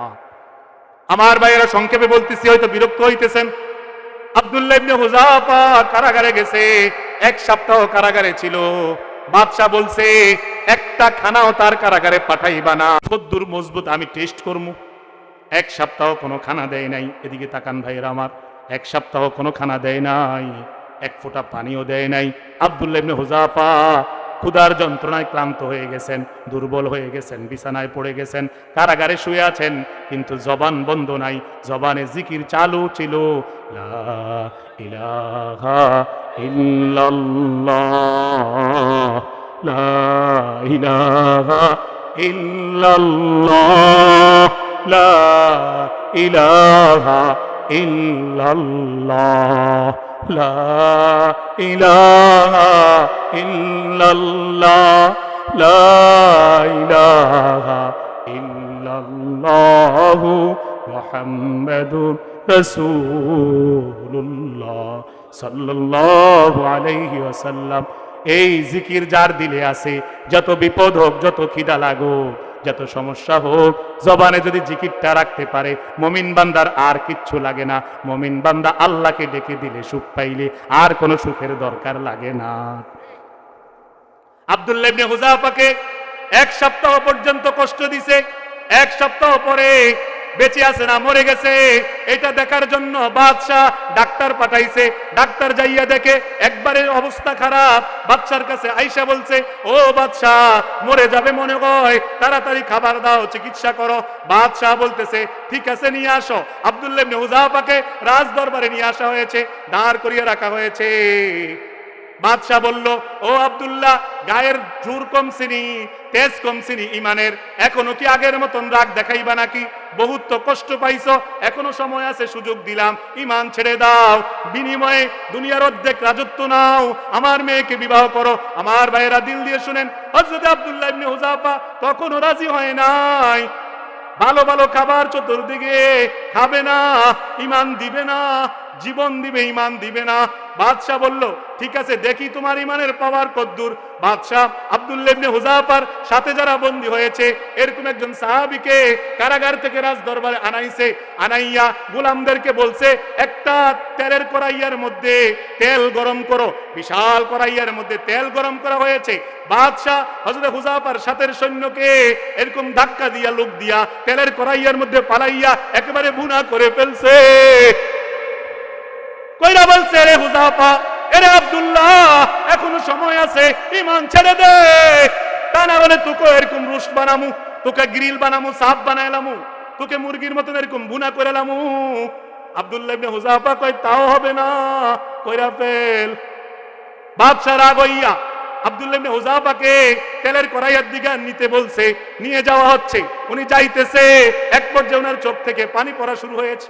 বাদশাহ বলে, ওরে আব্দুল্লাহ ইবনে হুযাফা, মনে হয় ভয় পেয়েছো, মৃত্যু নিয়ে মনে হয় ভয় পাইছো, আগুনে জ্বললে পুরবা, তেলের মধ্যে মইরা যাবা, কষ্ট হবে, ভয়ে কাঁদতেছো। হযরত আব্দুল্লাহ ইবনে হুযাফা বলল, না রে বাদশাহ, না, মরে যাওয়ার ভয়ে কাঁদি না, দিলের মধ্যে একটা কষ্ট। কয়, কি কষ্ট? কয়, কষ্টটা হইল আমি আজকে মরে গেলে তো আজকেই শেষ, আল্লাহর কাছে চলে যাব, শহীদ হব। কিন্তু যদি বাচ্চা থাকতাম, তোর মতন রোমান বাদশা এই কাফেরদের মতন বেঈমানদেরকে আরো বেশি কয়দিন কুবাইতে পারতাম। মরলে তো আমার লাভই, মরলে আমার লস নাই, আমি কান্নু কেন মরার জন্য? মরলে তো শহীদ হয়। ওয়ালা তাকুলু লিমান ইউকতালু ফি সাবিলিল্লাহি আমওয়াত, আল্লাহর রাস্তায় যারা মরে যায় আল্লাহ বলছে তাদেরকে তোরা মৃত বলিস না, তারা জীবিত। আল আহইয়া ওয়ালাকিন লা তাশউরুন, তারা জীবিত, তোরা বুঝো না, তারা সবই পায়। আমার বন্ধুরা, এবার শেষ করে দিচ্ছি আমার ভাইয়েরা। আব্দুল্লাহ ইবনে হুযাফা এজন্যই কান্না করছে। কি জন্য করছে বুঝাই দিলেন রাজাকে। রাজা কয় তাইলে তোকে মারলে তো আমার লাভ নাই, তোর লাভ? কয় হ্যাঁ আমারই লাভ। বাদশা তখন দেখলো তাকে হারানো গেল না। এবার বাদশা নিজের অহংকারের কারণে হযরত আব্দুল্লাহকে বললেন, এরে আব্দুল্লাহ, তুই আমার কপালে একটা চুমু খাবি, সবার সামনে আমাকে একটা সম্মান দিবি, আর বিনিময়ে তোকে আমি ছেড়ে দেব। রাজি আছো? দেখো আব্দুল্লাহ ইবনে হুযাফা চিন্তা করলো, বাদশা বসে আছে, উনি যদি যাইয়া বাদশার কপালে একটা চুমু দেয় এটা শিরিক হবে না। কারণ শিরিক তো হচ্ছে পায়ের মধ্যে মাথা লাগাইয়া এরকম পড়ে থাকলে শিরিক, ঠিক কিনা? বিভিন্ন ভণ্ড মাজারের মধ্যে, ভণ্ড বাবার পায়ের মধ্যে সাধারণ অসহায় কিছু মানুষ যারা ইসলাম বোঝে নাই পাও দিয়া সেজদা দিয়া শিরিক করে আসে, ঠিক কিনা? করেনি? আপনারা করেননি? আলহামদুলিল্লাহ বলে। আব্দুল্লাহ ইবনে হুযাফা তখন বুঝছে যেটা শিরিক হবে না, কিন্তু এটা চালাকি করে বলল, ও বাদশা, তোর কপালে চুমু খামু, তবে আমার একটা শর্ত। কি শর্ত? আমার সাথে বাকি যে সৈন্যরা বন্দী এদেরকে ছাইরা দিতে হবে, আমরা সবাই ওমরের কাছে চলে যামু, এটা রাজি হইলে চুমু দিমু। বাদশা কয় ঠিক আছে, যা চুমু দে তাড়াতাড়ি। বাদশাকে আব্দুল্লাহ চুমু দিছে, বাদশা সবাইকে ছেড়ে দিছে, আর ভাব নিয়ে হাসতেছে, মুসলমানের সৈনিককে পরাজিত করছি, আমারে চুমু দিছে সবার সামনে। কি বলেন ভাই, এটা পরাজয় হইছে? এটা তার জয় না হইল? মূর্খরা তো বুঝে না, মূর্খরা মনে করে আল্লাহ ওয়ালাদেরকে, উসমান হাদিদেরকে মায়ের লেলে মনে জয়। আরে না বেটা, আমার যুবকদেরকে মেরে ফেললে কোনো জয় তোদের হবে না। আমার যুবকরা দেশের জন্য, ইসলামের জন্য যদি জীবন দেওয়াই লাগে, যদি দিয়েও দেয়, এরা জান্নাতে চলে যাবে, কিন্তু তোদের জন্য জাহান্নাম অবধারিত, ঠিক কিনা? জয় আমাদেরই হবে শেষ পর্যন্ত। মরলেও মুসলমানের জয়, জিতলেও মুসলমানের জয়, কারণ জমিন আল্লাহর, আসমান আল্লাহর, সমস্ত কিছু আল্লাহর, আমাদের কোনো পরাজয় নাই। কারণ আমরা মুসলমান, আমরা ইসলাম ধর্মে বিশ্বাসী, আমরা আল্লাহর মনোনীত ধর্ম, ইন্নাদ-দীনা ইনদাল্লাহিল, ইসলামের উপর আছি। আমাদের হারানোর কিছু নাই, তোদের হারানোর বহু কিছু আছে, ঠিক কিনা? হযরত ওমরের কাছে গিয়ে জানাইছে আব্দুল্লাহ ইবনে হুযাফা, ওমর রাদিয়াল্লাহু তাআলা আনহু বলছে, তা এই না ঘটনা, আমার এক সাহাবীকে সে আগুন দিয়ে পোড়ায় ফেলছে, তেলে ভাজি করে ফেলছে। ঠিক আছে, এরে অপেক্ষা করছো, আমি ওমর বুঝামু। বুঝেন নাই কথা? আস্তে আস্তে করে সৈন্যবাহিনী বানাইয়া একটার পর একটা রাষ্ট্র জয় করছে। আমরা কিতাবের মধ্যে ছাত্রদেরকে পড়াইছিও, খেলাফতের রাশেদার মধ্যে পড়াইছি। হযরত খালিদ বিন ওলীদের ইতিহাস, হযরত ওমরের ইতিহাস, উনার জামানার সময়ের ইতিহাস। ওমর রাদিয়াল্লাহু তাআলা মদিনায় থাকতেন, একদিকে একটা রাষ্ট্রের দিকে সৈন্য পাঠাইতেন, চিঠি দিয়া পাঠাইতেন। চিঠির মধ্যে লেখা থাকতো, হয় ইসলাম গ্রহণ করো, তা না হলে যুদ্ধের জন্য রেডি থাকো, হয় মুসলমানদেরকে কর পাঠাও, তা না হলে যুদ্ধের জন্য রেডি থাকো। কাফের বাদশারা একেবারে টিটকারি কইরা, অহংকার কইরা চিঠি ছিঁড়ে ফেলতো, হাসতে থাকতো, কিসের মুসলমানরা কি করবে। কিন্তু মুসলমানরা যখন 10-20 হাজার নিয়ে যাইতো, কাফেররা 1.5 লাখ পাতলা পায়খানা হয়ে যাইতো। এক তাকবীর নারায়ে তাকবীরের হুঙ্কারে কাফেররা পালাইতো, কচু কাটা করতো মুসলমানরা। ওমর গোটা পৃথিবীর বেশদ্দেকটা দখল করে ফেলছে, এরকম যুদ্ধ করতে করতে ইসলামী পতাকা লাগাইছে সব জায়গায়, ওই কাফেরকেও শেষ করাইছে হযরত ওমর। এজন্য আমার যুবক বন্ধুরা, তাইলে সাহাবায়ে কেরাম, তাবেঈ, আল্লাহ ওয়ালারা, ইসলামের সৈন্যরা, মুসলমানরা, মুসলমানের যুবকরা, কিশোররা যুগে যুগে রক্ত দিয়েছে। তোমাদের মধ্যে রক্ত দেওয়ার আশা আছে। আমরা দেখছি আবু সাঈদের লোকই তোমরা, ঠিক না? মুগ্ধের সাথে সমবয়সী তোমরা, তোমাদের গায়ে রক্ত গরম, তোমরাও রাষ্ট্রের জন্য সর্বোচ্চ ত্যাগ করতে প্রস্তুত, এটা আমরা জানি। কি বলো, প্রস্তুত কিনা? আবার যদি আবু সাঈদ হইতে হয়, দুই পাশে হাত বিছাইতে পারবা না গুলির সামনে। আবার যদি রাষ্ট্রের পক্ষে হাত এমনি ছাড়াইতে হয়, দিতে পারবানি তোমরা? কথা বলো, পারতা না? তাই তোমাদের ভিতরে এখনো দেশপ্রেম আছে, ইসলাম আছে, শুধু একটু ঘষা মাজা করো, আরেকটু শক্তিশালী করো, সবাই মিলে বসো, মিটিং করো, সংগঠন করো, ইসলাম কায়েম করো, আগে ঘরের মধ্যে, তারপরে সমাজের মধ্যে, এরপর রাষ্ট্রের মধ্যে। পারবা না ইনশাআল্লাহ? 12 নম্বর পারার 12 নম্বর সূরা, সূরার নাম সূরাতু ইউসুফ। একজন সৎ চরিত্রবান যুবক ছিলেন ইউসুফ আলাইহিস সালাম। যেহেতু আমাদের যুবকদের চরিত্রটা সমস্যা, চরিত্রটা নষ্ট হয়ে যাইতেছে কাফেরদের দেওয়া মোবাইলের কারণে, গুনাহ দেখার কারণে। তো ইউসুফ আলাইহিস সালাম কেমন চরিত্রবান ছিলেন এটা বুঝাইতে চাইছিলাম, কিন্তু ভূমিকাই আমার এই 12টার কাছে নিয়ে এসেছি। যাই হোক, সবই আল্লাহর ইচ্ছা। কার ইচ্ছা? আল্লাহ যা বলায় এটা আল্লাহর হুকুমেই হয়। বান্দা পরিকল্পনা কইরা বসলেও আল্লাহ না দিলে কি করা? আল্লাহ যেমনটা চাইছে তেমনটাই হয়ে গেল। যাই হোক, আমি অল্প একটু কথা যেটা পড়ছি এখান থেকে বলবো, আপনার অনুমতি দিলে শুনবেন। 10টা মিনিট। আমার কিন্তু সমস্যা হয় না, আমার সাথে যারা সফর সঙ্গী তারা আমার আপনি গড়ি দেখেননি, কত লম্বা ওয়াজ করেন বক্তারা, 1 ঘন্টা ওয়াজ করে জায়গা। আমি গড়ি দেখি না, আমি গড়ি দেখি না কোনো সময়। আমি সিটিংবাজি বুঝি না। আমি বুঝি আমার যদি আমার শ্রোতায় যদি অনুমতি দেয় আমি তিন ঘন্টা করতে রাজি।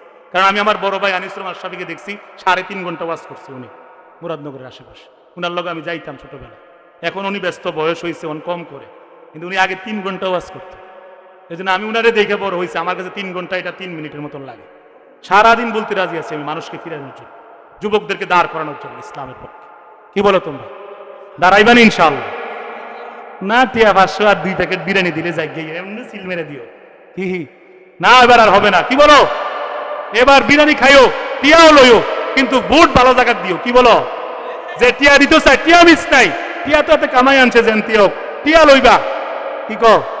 টাকা নিবা, বিরিয়ানি খাওয়াইলে খাইবা, স্লোগান ট্লোগান দিও হাতের পক্ষে, কিন্তু বুট তো সিফাত জায়গায় দেওয়া যায়, এনে ভালো জায়গায় বুটটা দিও। কি বলো সবাই? একটু আগে আগে প্রশ্নপত্র ভাস করে দিলাম আর কি। এরপরে যাতে টাকা দিব এরা টিয়া দেওয়ানি লাগবো, টিয়া না দিয়ে উপায় নাই। ঠিক কি না? চলেন আমার বন্ধুরা, কি কমু কন। এই দেশটা সুন্দর হোক এটা আমরা চাই, মানুষগুলো ইমানদার হোক এটা আমরা চাই। আমরা রাষ্ট্রের শত্রু না, আমরা রাষ্ট্রের বন্ধু। আমার ভাইয়েরা, সূরা ইউসুফের মধ্যে আল্লাহ তাআলা নবী ইউসুফের জীবনী তুলে ধরছেন এবং আল্লাহ তাআলা বলছেন, নাহনু নাকুসসু আলাইকা আহসানাল কসস।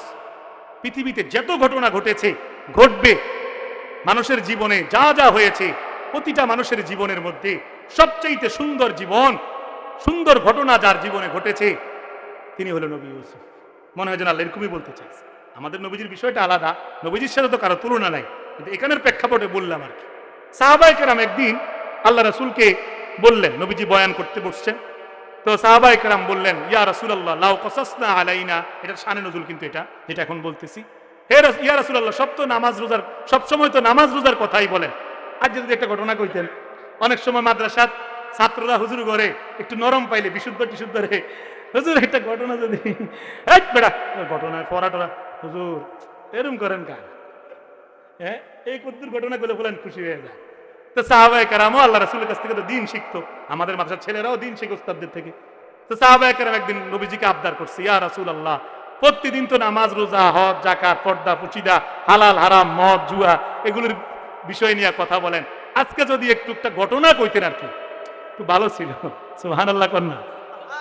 আমার ভাইয়েরা, ঠিক তখন নবীজি যখন ভাবতেছেন ঘটনা সে কোনটা কোয়া যায়, কি কইতাম তা করে, ঠিক আল্লাহ তাআলা তখন এত বড় এক সূরা পাঠাইয়া দিয়ে বলতেছে, ইয়া রাসূলুল্লাহ, হে মুহাম্মদ, আপনি কইতে হইব না, আমি একটা পাঠাইলাম, এটা তা করে শুনান। সুবহান। এটা সবচেয়ে উত্তম ঘটনা, নাহনু নাকুসসু আলাইকা আহসানাল কসস, সবচেয়ে উত্তম ঘটনা এটা। ওয়া ইন কুনতা মিন ক্বাবলিহি লামিনাল গাফিলিন, ইতিপূর্বে আপনি নবীও এটা জানতেন না, আপনি নবীও এটা জানতেন। এরপরে আছে, আমি তো পুরো ঘটনা বলতাম না, কয়েকটা শিক্ষা এখান থেকে বলবো, শেষ করে দিমু। ইজ ক্বালা ইউসুফ লি আবিহি ইয়া আবাতি ইন্নী রাআইতু আহাদা আশারা কাওকাবা ওয়াশ শামসা ওয়াল কমারা রাআইতুহুম লি সাজিদিন। আগে অনুবাদটা বলি, সামান্য একটু ব্যাখ্যা করব। যখন ইউসুফ আলাইহিস সালাম তার বাবাকে বললেন, ওনার বাবার নাম ইয়াকুব, উনিও নবী। ইউসুফ আলাইহিস সালাম ছোট 10-12 বছরের বাচ্চা, বাবার পাশে ঘুমাইতেছেন, এতিম বাচ্চা, ওনার মা মরে গেছিল, বাবা আছে, বাবা খুব আদর করতো, পাশে শুয়াইতো।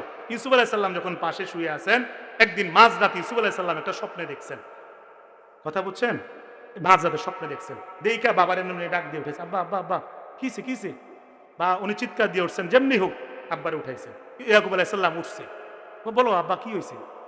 বয়স্ক বাবা, ছোট্ট বাচ্চা ইউসুফ নবী, উনি বললেন, আব্বা আমি একটা স্বপ্ন দেখছি। তখন ইয়াকুব আলাইহিস সালাম বললেন, কি স্বপ্ন দেখছো? তখন ইউসুফ আলাইহিস সালাম বললেন, আব্বা আমি স্বপ্নে দেখছি আহাদা আশারা কাওকাবা, 11টা তারকা, মানে 11টা তারা আছে না, কথা বলেন না, একটু কথা বললে আমার তাড়াতাড়ি হবে। কয়টা তারা? 11টা তারা। ওয়াশ শামসা, একটা সূর্য, সকালে যে সূর্যটা ওঠে, সূর্য তো একটাই, একটা সূর্য। ওয়াল কমারা, রাতে যে চাঁদটা ওঠে, একটা চাঁদ। তাহলে সূর্য চাঁদ, আর তারা কয়টা? 11টা। এই 11টা তারা, একটা চাঁদ, একটা সূর্য আমি স্বপ্নে দেখতেছি। এগুলো সবগুলো আমি ইউসুফের কদম মোবারকে পায়ের মধ্যে এরা যেন সেজদার মতো হয়ে পড়ে গেছে। আল্লাহু আকবার। ভয়ঙ্কর স্বপ্ন, ভয়ঙ্কর বলতে খারাপ না, মানে আমি এই আয়াত যখনই মসজিদে তারাবি পড়াই, খতমে তারাবি পড়াই, আমি আজকে 26 বছর, আমি এই আয়াত পড়তে আমার গা কাঁপা ওঠে, কারণ এটার রহস্য বড় সুন্দর। কথা বুঝছেন? আরো কিছু আয়াত আছে আমার দিল কাঁপায় দেয় কোরআনের। এরপরে এই তখন উনার আব্বা ইয়াকুব নবী বলতেছে, ইয়া বুনাইয়া লা তাকসুস রুয়াক আলা ইখওয়াতিক। আব্বা আব্বা তুই চুপ কর, চুপ কর, যে ঘটনা তুই ঘটাই লাইতে, মানে যেই স্বপ্ন তুই বলছ এটা আমারে বলছ ঠিক আছে, তোর ভাইদেরকে বলিস না। ফায়াকিদু লাকা কাইদা, কেননা তোর ভাইয়েরা যদি শুনে, ওনার ভাই ছিল কয়জন? মোট 11 জন। আপন ভাই বনিয়ামিন, আরো 10 ভাই অন্য বিবির ঘরের সৎ ভাই। তো কয় তোর ভাইয়েরা যদি জানে সমস্যা হবে, সমস্যা হবে। ফায়াকিদু লাকা কাইদা, তারা ষড়যন্ত্র করবে, তারা তোর এই স্বপ্ন দিয়া উল্টাপাল্টা বুঝবে। বুঝছেন নি কথা? এই যখন ঘটনা ঘটতেছে, এই ভাই খেয়াল করো, এরকম যখন ঘটনা ঘটতেছে, এই ঠিক তখনই ইউসুফ আলাইহিস সালামের একজন সৎ মা, ইয়াকুব নবীর একজন বিবি পাশে শোয়া ছিল। উনি শোয়ার থেকে উঠে গেছিল, আওয়াজটা শূন্য, বাপপুতের কথাগুলো পুরোটাই শুনছে। বুঝছেন নি কথা? শূন্য সকালবেলা সবাই জানাই দিছে। বাপে কইছিল পুত্রে যে কেউ কইস না, উনিও কয় নাই, কিন্তু এক বিবিয়ে অন্য বিবিদেরকে, অন্য ছেলেদেরকে সবাই বাড়ির জানে। বুঝেন নাই? এবার গন্ডগোল লাগছে। এবার সবাই মিলে এই স্বপ্নের উল্টা ব্যাখ্যা করছে। একটু খেয়াল করেন ভাইয়ের আমার, উল্টা ব্যাখ্যা করছে। কি ব্যাখ্যা করছে? এই যে এখানে বলা হইল ইউসুফ নবী স্বপ্ন দেখছে 11টা তারা, একটা চন্দ্র, একটা সূর্য। বুঝছেন? এরা সবাই ইউসুফ নবীকে সেজদা করছে। তখন তারা সবাই মিল্লা, ওই বিবিরা এবং ওই বাকি ছেলেরা, ইউসুফ আলাইহিস সালামের ছোট ভাই তো ছোট, উনি সারা 10 ভাই, এবং উনার আরো বাকি সৎ মা ছিল। ইয়াকুব নবীর 4 জন স্ত্রী, 3 জন জীবিত ছিল, একজন মরে গেছে। এই বাকি 3 জনে মিল্লা আর ছেলেরা মিল্লা এটার উল্টা ব্যাখ্যা করে বলতেছে যে 11টা তারকা স্বপ্নে দেখছে, মানে ইউসুফ নবীর তো 11 ভাই, একটা চাঁদ আর একটা সূর্য, মানে ইউসুফ নবীর আব্বা আম্মাকে বোঝানো হয়েছে। অর্থাৎ ইউসুফ নবী ভবিষ্যতে সব সম্পদ নিগাইব, এজন্য বাপে কাউরে কইতে মানা করছে। বাপে তো তারে বেশি আদর করে, তার মা নাই দেইকা ইয়াকুব নবী মনে হয় ভবিষ্যতে এই পুত্রে সব দিব, সুতরাং এই পুত্রে মেরে ফেলতে হবে। বলেন নাউজুবিল্লাহ। দেখেন নবীদের যুগেও, নবীদের বিবিরাও, নবীদের ছেলেরাও শয়তানের ধোঁকা খাইছে কি খাই নাই? এখনকার সময়টা কেমন যাচ্ছে? এবার সবাই মিলে যখন এই কোন আলোচনা হয়েছে, ইউসুফ আলাইহিস সালামকে লম্বা কথা ফালাই দিছে কূপের মধ্যে। লম্বা ইতিহাস, আমি ইতিহাস বলতাম না, আপনারা শুনে নিয়েন, বুঝে নিয়েন, মোবাইল দিয়েও বাইর করে নিতে পারবেন ইতিহাস, ইউসুফ নবীর ইতিহাস। কূপের মধ্যে ফালাই দিছে, সেখানে তিনি পড়ে রয়েছে। আল্লাহ ওনাকে হেফাজত করছে, মিশরে নিয়ে গেছে, জুলাইখার বাড়িতে বড় করছে, আজিজে মিশরের বাড়িতে বড় করছে। এই আমার বলার বিষয় ওই জুলাইখার সাথে ইউসুফ নবীর কাহিনী, অল্প কদ্দুর 2 মিনিটে। ওই সময়টাতে জুলাইখা যে ইউসুফ নবীকে কুপ্রস্তাব দিছে, জিনার প্রস্তাব দিছে, ইউসুফ নবী নিজেকে সেভ করছে কেমনে, একটু কমু আর তোমরাও যেন নিজেকে সেভ করতে পারো, এটা বোঝানোর চেষ্টা করতেছে। বুঝো নাই? চরিত্র। তোমাদেরকে মাইয়ায় মেসেজ দিছে, হাই আছে, কেমন আছো, বুঝেন নাই? হ্যাঁ, তুমিও রিপ্লাই দেওয়া শুরু করছো। প্রথমে কথা, এরপরে দেখা, এরপরে কোথাও হাত ধরি না, এরপরে আইও না। বুঝো নাই? এভাবে হারায় যাও তোমরা, হারাইও না। ইউসুফ নবী এরকম হারায় নাই। হ্যাঁ, চলো একটু সংক্ষেপে বলি, বলতাম নি, কথা কয় না, না সময় নাই তো, 12টা টাইম দিচ্ছে।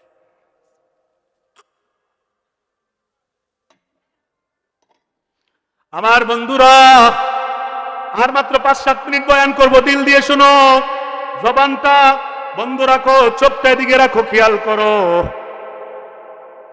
হযরত ইউসুফ নবীকে জুলাইখা নির্জন কামরার মধ্যে ডাকছে। কোরআনে আছে সূরা ইউসুফের মধ্যে, ওয়ারাওয়াদাতুল্লাতী হুয়া ফী বাইতিহা আন নাফসিহি ওয়া গাল্লাকাতিল আবওয়াবা ওয়া ক্বালাত হাইতা লাক। জুলাইখা মিশরের সবচেয়ে সুন্দরী নারী, আজিজে মিশরের বিবি, কিন্তু একজনের বিবি হইল উনার যেই স্বামী আজিজ, তার কোন পুরুষের যেই শক্তি ক্ষমতা এটা নাই। বুঝো নাই? এমনিতেই বিয়ে করছে, কিছুই করতে পারে না, হিজলা বুঝতে পারো। জুলাইখা সুন্দরী, একেবারে ভালো নারী, উনি সুন্দরী। ইউসুফ নবী পৃথিবীর অর্ধেক সৌন্দর্য উনার ভিতরে। হযরত ইউসুফকে যুবক বয়সে জুলাইখা দেখে ঠিক থাকতে পারে নাই, কারণ জুলাইখা বহু আগে ইউসুফ নবীকে অনেক আগেই স্বপ্নে দেখছে একটা সুন্দর যুবক, ওই যুবকের সাথে ইউসুফ নবীকে মিলে গেছে। জুলাইখা নিজেকে বুঝাইতে না পাইরা অনেক দিন ধরে ফন্দি কইরা নির্জন এক কামরার মধ্যে ইউসুফ নবীকে নেওয়াইছে, এক দাসীকে দিয়ে নেওয়াইছে, সুন্দর এক কামরা সাজাইছে, অনেক রকমের সৌন্দর্য লাগাইছে, জিনার দিকে আকৃষ্ট হয় খারাপ খারাপ দৃশ্য লাগাইছে। এ বন্ধু, দিল দিয়ে শোনো, চরিত্র হেফাজত করতেই হবে, তা না হলে জাহান্নামে যাইবা, বিপদে পড়বা। এই পৃথিবীতে মন যা চায় তা করা যাবে না, মন যা যায় তা করতে হইলে আল্লাহর কথা এখানে মেনে নিতে হবে। জান্নাতে গিয়ে সবই পাবা, জান্নাতে সবই আছে রে বন্ধু। এখন যা আশা করো এখানে পাইতা না, সেখানে সব পাবা। ওয়ালাকুম ফিহা মা তাশতাহি আনফুসুকুম ওয়ালাকুম ফিহা মা তাদউন। এরে বান্দা, এখানে যদি ধৈর্য ধরতে পারো, সেখানে আল্লাহ বলছেন তুমি যা চাইবা বান্দা তোমাকে সব দেব। কয়টা নারী লাগবে, কয়টা হুর লাগবে, সবই পাইবা। আজকে দুনিয়ার নারীকে লাথি মারো, সেখানে জান্নাতের হুর বুঝে পাইবা।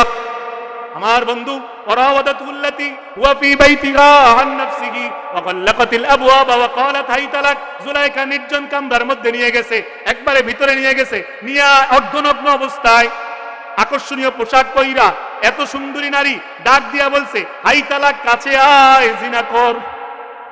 আমার ভাই, এমন অবস্থায় কয়জন যুবক ঠিক থাকতে পারবে? সব দিক দিয়ে সিকিউরিটি আছে, কেউ কিচ্ছু বলবে না। ইউসুফ নবী ঠিক থাকছি। উনি বলল ক্বালা মাআযাল্লাহ, আমি আল্লাহর সাহায্য চাই, আমি আল্লাহর আশ্রয় চাই। ইন্নাহু রাব্বি আহসানা মাসওয়াই, তিনি আমাকে ভালোই রেখেছে। আমার ভাইয়েরা, 10টা ভাই আমাকে হিংসা কইরা কূপে পালায়া দিছে। এই যুবক কথা বলো না, আমার দিকে তাকায় থাকো বাবা, রাগ করো না, আমার দিকে তাকায় থাকো, আমি একটা আবেগে আছি, তোমরা আমার অন্য চিনো নাই, তাকায় থাকো। 10টা ভাই আমাকে ফেলে দিয়েছে কূপের মধ্যে, রব্বুল আলামিন আমাকে সেখান থেকে উদ্ধার করাইছে, আমাকে মিশরের মধ্যে আনাইছে, আমাকে বড় করাইছে, খাওয়াইছে। আজকে আমি একটা নারীর কাছে যদি অসহায় হয়ে যাই, খারাপ কাজ করে ফেলি, তাইলে আমার আল্লাহ রাগ হবে। আল্লাহ তো ভালোই রেখেছে। আর আল্লাহ তাআলা যেই ব্যক্তি জুলুম করে, নফসের জুলুম, জুলুম মানে মানুষের সম্পদ দখল করা না, বিদেশে টাকা পাচার করা না, জুলুম মানে নিজের দেহ দিয়া আল্লাহর আইনের বাইরে কোনো কাজ করা, এটার নামও জুলুম, নফসের জুলুম। ইউসুফ নবী বললেন ইন্নাহু লা ইউফলিহুজ জালিমুন, জুলুমকারীরা সফল হয় না। আমি যদি জুলুম করি আল্লাহর প্রিয় বান্দা হইতে পারবো না। এজন্য তিনি জুলাইখার কথাকে অমান্য কইরা, জুলাইখার আবেদনকে প্রত্যাখ্যান কইরা উল্টা দিকে দৌড় মারছে। কাহিনী সংক্ষেপ করি, আল্লাহ রাব্বুল আলামিন, 7টা দরজা বন্ধ ছিল, তালা মারা ছিল, আল্লাহ সবগুলো তালা ভেঙে দিয়েছে, দরজা খুলে দিয়েছে। নবী ইউসুফ চলে যাচ্ছে, জুলাইখা পিছন থেকে একটা টান দিয়া নবী ইউসুফকে ধরে রাখছে, যাইস না। ঠিক এমন সময় জুলাইখার স্বামী আজিজে মিসর আসছে। কি আসছে? আজিজে মিসর আইসা কইতেছে এখানে কি হয়েছে? আমার বন্ধু, নারীরা বড় ছলনাময়ী, জুলাইখাও একটা ছলনা করছে, বলতেছে আমার কোনো দোষ নাই। দেখো দেখো দেখো, যারে বড় করলাম আমরা, সেই ইউসুফ আজকে কি করলো, আমার সাথে জিনা করার চেষ্টা করছে। এই কথা বইলে কান্নার ভান করতেছে। করে না এরকম? মহিলারা এরকম, মেয়ের এরকম করে না? জাগাত পল্টি মারে, কি বলো? হ্যাঁ, জুলাইখা এরকম পল্টি মারছে, কান্নার একটা অভিনয় দেখাইছে। ইউসুফ নবী আবার বিপদে পড়ছে। আয় হায়, এখন আমাকে নির্দোষ প্রমাণ করাবো কিভাবে? রব্বুল আলামিন নবীকে আবার বাঁচাইছে। নবী ইউসুফ, পাশে একটা বাচ্চা ছিল, কোলের বাচ্চা। নবী ইউসুফ বলল এটা আমার সাক্ষী।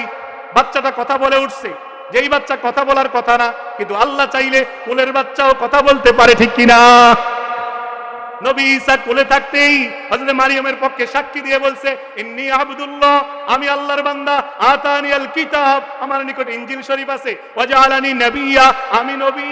নবী ঈসা কিন্তু কোলে থাকতেই কথা বলছিল, আল্লাহ চাইলে বলাইতে পারে, ঠিক কিনা? আসহাবে কাহফের 7 জন যুবকের সাথে একটা কুকুর ছিল, এই কুকুরও কথা বলছিল। তাহলে আল্লাহ চাইলে যে কোনো কিছুকে দিয়ে কথা বলাইতে পারে কি পারে না?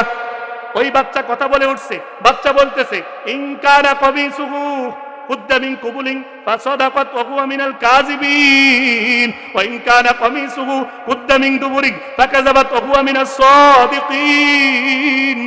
ওই বাচ্চাটা বলে উঠছে যদি জামা পিছন দিক থেকে ছিঁড়া হয় তাইলে ইউসুফ নবী দোষী না জুলাইখা দোষী? আর জামা যদি সামনের দিক থেকে ছিঁড়া হয় তাইলে ইউসুফ নবী দোষী। মানে ইউসুফ নবীর তো জামা ছিঁড়া, জামাটা ছিঁড়ছে কে? বুঝো না? পিছন থেকে টান মারছিল কে? জুলাইখা। টান মেরা ছিঁড়ছিনি তো বাচ্চা ডাইরেক্ট কয় না জুলাইখা দোষী, বাচ্চা একটা কথা কয়ে উঠছে বাচ্চা ইয়ার কাছে, ওই আজিজ মিশরের কাছে, জুলাইখার স্বামীর কাছে একটা বাচ্চা ছিল আর কি ওইখানে এক মহিলার কোলে। বাচ্চা কইতেছে ইউসুফ নবীর গায়ের মধ্যে যে জামাটা আছে জুব্বাটা, এটা যদি পিছন দিক থেকে ছিঁড়া হয় তার মানে দোষীটা কে? জুলাইখা, কারণ সে টান মারছে পিছন থেকে। আর জামা যদি সামনের দিকে ছিঁড়া হয় তাহলে ইউসুফ নাউজুবিল্লাহ খারাপ কাজ করতে যাইয়া জোরাজুরির মধ্যে, বুঝেন নাই, ইউসুফের জামা সামনে দিয়ে ছিঁড়ছে, জুলাইখা টাইন না ছিঁড়ছে আর কি। মানে বুঝেননি বিষয়টা কি কইছে? তাহলে উনি তো একটা সেনাবাহিনীর প্রধান, একটা জ্ঞানী লোক আজিজে মিশর, জুলাইখার স্বামী, উনি যা বুঝার বুঝছে কি বুঝে নাই? হ্যাঁ আমার ভাইয়েরা, আল্লাহ রাব্বুল আলামিন এভাবে নবী ইউসুফকে সেভ করছে চরিত্রটা। ওরে যুবক বন্ধু, তুমিও যদি আজকে নারীর ফাঁদে না পড়ো, আজকে যদি তুমি হারাম রিলেশন না করো, তাইলে তোমার মা বাবার সাথে তোমার দূরত্ব হবে না, তোমারকে কোনো নারী নষ্ট করতে পারবে না, তোমার চরিত্র ঠিক থাকবে, তুমি আল্লাহওয়ালা হইবা, তুমি মুত্তাকি হইবা, তুমি তাকওয়াবান হইবা, তুমি নামাজি হইবা, তুমি দিনদার হইবা। আর দিনদারদেরকে আল্লাহ জান্নাত দিবে। আর যারা জান্নাতে যাবে তারা দামি চেয়ারের মধ্যে বসবে হেলান দিয়ে, চতুর্দিকে খানা আর খানা থাকবে, অফাকিয়াতিম মিম্মা ইয়াতাখায়্যারুন, জান্নাতের ফল দিবে, ওয়ালাহমি তায়রিম মিম্মা ইয়াশতাহুন, জান্নাতের হাজার রকমের গোশত দিবে, ওয়া হুরুন আইন। এই যুবক এটা শুধু শোনো, 1 মিনিটে শেষ করি। ওয়া হুরুন আইন কামসালিল লুলুইল মাকনুন, দুনিয়ার একটা লাল চেহারাওয়ালা সুন্দর নাদুস নুদুস নারী দেখায় কাইট হয়ে যাও। আল্লাহ বলতেছে, এরে বান্দা, যদি এগুলো না দেখা থাকতে পারো, কষ্ট করে নামাজটা পড়ো, আমি আল্লাহ বললাম তোমাদেরকে ডাগর ডাগর চোখওয়ালা মুক্তার দানার মতো হাজার হাজার হুর দেব। সুবহানাল্লাহ কয় না? তোমরা কি হুর চাও না দুনিয়া চাও? হাজুর কও, হাসি হাসি কও। জান্নাতের কথা শুনে হাসলে কোনো সমস্যা নাই। নবীজিও জান্নাতের বয়ান যখন হইতো, নবীজি হাসতে লাগলে, নবীজি মুস্কি হাসতেন। জান্নাতের আলোচনা শুনলে খুশির ঠেলায় নবীজি একটু লড়াইয়া হাসতেন, মানে একটু হাসতে যাই এটা বড় হয়ে যাইতো, মানে মুস্কিটাই একটু মানে পরিমাণে কি বাড়তো। কার? আল্লাহ রাসূলের। কখন? জান্নাতের বয়ান শুনলে। এটা লুকাইও না মুখে, খোলা মেলায় হাসো। তা কত দেখিন, দুনিয়ার নারী চাও না হুর চাও? হ্যাঁ হাস, হ্যাঁ আইসে সে ক, সমস্যা নেই বেটা। হুর চাও না জান্নাত ইয়া চাও? হুর চাও না দুনিয়ার নারী চাও? দুনিয়ার 100 নারী নিবা না, জান্নাতের একটা হুর নিবা? কথা কয় না? হ্যাঁ 70টা দিবে না, 70টা না আরো বেশি দিবে আল্লাহ। এটা বিশ্বাস হয়? আল্লাহ তাআলা বেশি বলছে 70 দিয়া, বেশির পরিমাণ। যার আমল যে দূর তার চেয়ে তার আমল হিসেবে আল্লাহ তাআলা হুর দিবে। আল্লাহ কোনো গণ্যা 1 জন 2 জন 3 জন 70 জন দর তো রেডি এমনি দিব হুর? আল্লাহর কাছে অভাব আছে? আল্লাহ দিবে আল্লাহর মতো। তোমার যেতন লাগবে এতন দিবে। তুমি এক ঘোড়া নিয়ে বাইর হইবা জান্নাতের এক বাড়ি থেকে আরেক বাড়ির যাইবা, যাইয়া দেখবা পুরা বাড়ির মধ্যে নারী, সব দি তোমার। ওইখান থেকে বাইরিবা আরেক বাড়ির যাইবা, দেখবা সব নারী আর নারী, সব তোমার। হাজার হাজার হুর দিবে। বিশ্বাস হয় না? তুমি তাফসীর পড়ো। দুনিয়াতে তুমি ছাড়তে হবে এগুলো। দুনিয়াতে হালাল স্ত্রী ছাড়া আর কারোর সাথে জিনার সম্পর্ক এগুলো করা যাবে না। মোবাইল দিয়ে আকাম দেখা যাবে না। আল্লাহই বলছে এইভাবে কোন রকম 60 বছর 50 বছর 30 বছর কার হায়াত কদ্দুর কেউ তো জানো না। কোন রকম ধৈর্য ধরতে পারলেই তুমি জান্নাতে ঢুকবা আর আল্লাহর পক্ষ থেকে সব সুবিধাই পাবা। কি বলো? ওইখানে নিবা না এখানে নিবা? বেলে হুজুর না, আমার তোমাদের যুক্তিটা আমি বুঝাই দেই। অনেকে কয় হুজুর আমগো তো কোনো বউ নাই। হ্যাঁ দেখো যুবক বন্ধুরা, তোমার বিয়ে শাদীর সময় হওয়া পর্যন্ত এটাও একটা ধৈর্যের পরীক্ষা। তোমার যৌবনকে তুমি সেভ করতে হবে। হ্যাঁ বিয়ে শাদী হয়েছে যারা বিবাহিত তাদের জন্য ধৈর্যের পরীক্ষা আছে। কি পরীক্ষা? পরক্রিয়া থেকে বেঁচে থাকতে হবে। নিজের বউ ছাড়া কারোর লগে লাইন দেওয়া যাবে না। হ্যাঁ নিজের বিবি যখন অসুস্থ হবে তখন জোর করে কোনো গুনাহ করা যাবে। সেভ থাক, মানে প্রতিটা পদে পদে জীবনে পরীক্ষা। জীবন মানেই পরীক্ষা। লিয়াবলুয়াকুম, তোমাদেরকে পরীক্ষা করব আমি, আল্লাহ বলছে। কে ভালো কাজ করে এটা দেখবো, এটা দেইকা বুঝে খাটলে তোমাদেরকে জান্নাত দিয়ে দেব। সুতরাং আমার বন্ধু, আমরা যেন সবাই চরিত্রবান হয়ে যাই, আদর্শবান হয়ে যাই, ঈমানওয়ালা হয়ে যাই, তাকওয়াওয়ালা হয়ে যাই, ইসলামের পক্ষের সৈনিক হয়ে যাই। আল্লাহ কবুল করুক, বলো আমিন। নামাজ পড়বা তো ইনশাআল্লাহ? রমজানে এবার রোজা 10-12টা রাখবা, কি কও? এত রোজা কে দেখ? গ্রামের সবাই মিলে রাখলেই তো হয় 30টা। কি কও? 30টা রাখবেন কারা কারা? নামাজ পড়বেন কারা কারা? নারায়ে তাকবীর। রমজানে গান শুনবেন নাকি না? বলেন ইনশাআল্লাহ। রমজানে ক্যারাম বোর্ড দিয়ে জুয়া খেলা চলবে নি। যে হোটেলের সামনে পর্দা লাগানো থাকবে, এখানে আস্তে করে ঢুকা বাত্তাত খেয়ে বিড়ি ধরাবেন নি কেউ? আলহামদুলিল্লাহ বলেন। আবার রমজানের পরে ঈদের দিন সকালবেলা কিন্তু আবার এরকম ডিব্বা আইন, ভুলে যাও না। আনবানি? না না, কোন আনবো ইনশাআল্লাহ। না না, আমি কি লেগে জানেনি, আইন উপার্জন হয়ে গেছে গান শুনিয়া, আইন গান না লাগাইয়া ইসলামী সঙ্গীত লাগাই দিও, হাদির গানটি লাগাই দিও। হাদি কিতা কিতারি কইছিল না, এটি লাগাই দাও। আনন্দ করো না, হালাল ভাবে করো, হালাল ভাবে করো। কি বলো যুবক? কথা বলো না। হিন্দি গান লাগানো যাবে না, ইসলামিক গজল চলবে, কোরআন তেলাওয়াত চলবে। কি বলো? তোমরা যা বিনোদন করবা, তবে নিয়মের মধ্যে। বলো ইনশাআল্লাহ। নিয়মের বাইরে কোনো অনিয়মের কাজ গ্রামেও হতে দেওয়া হবে না, হবে না, হবে না। ঠিক আছে ইনশাআল্লাহ।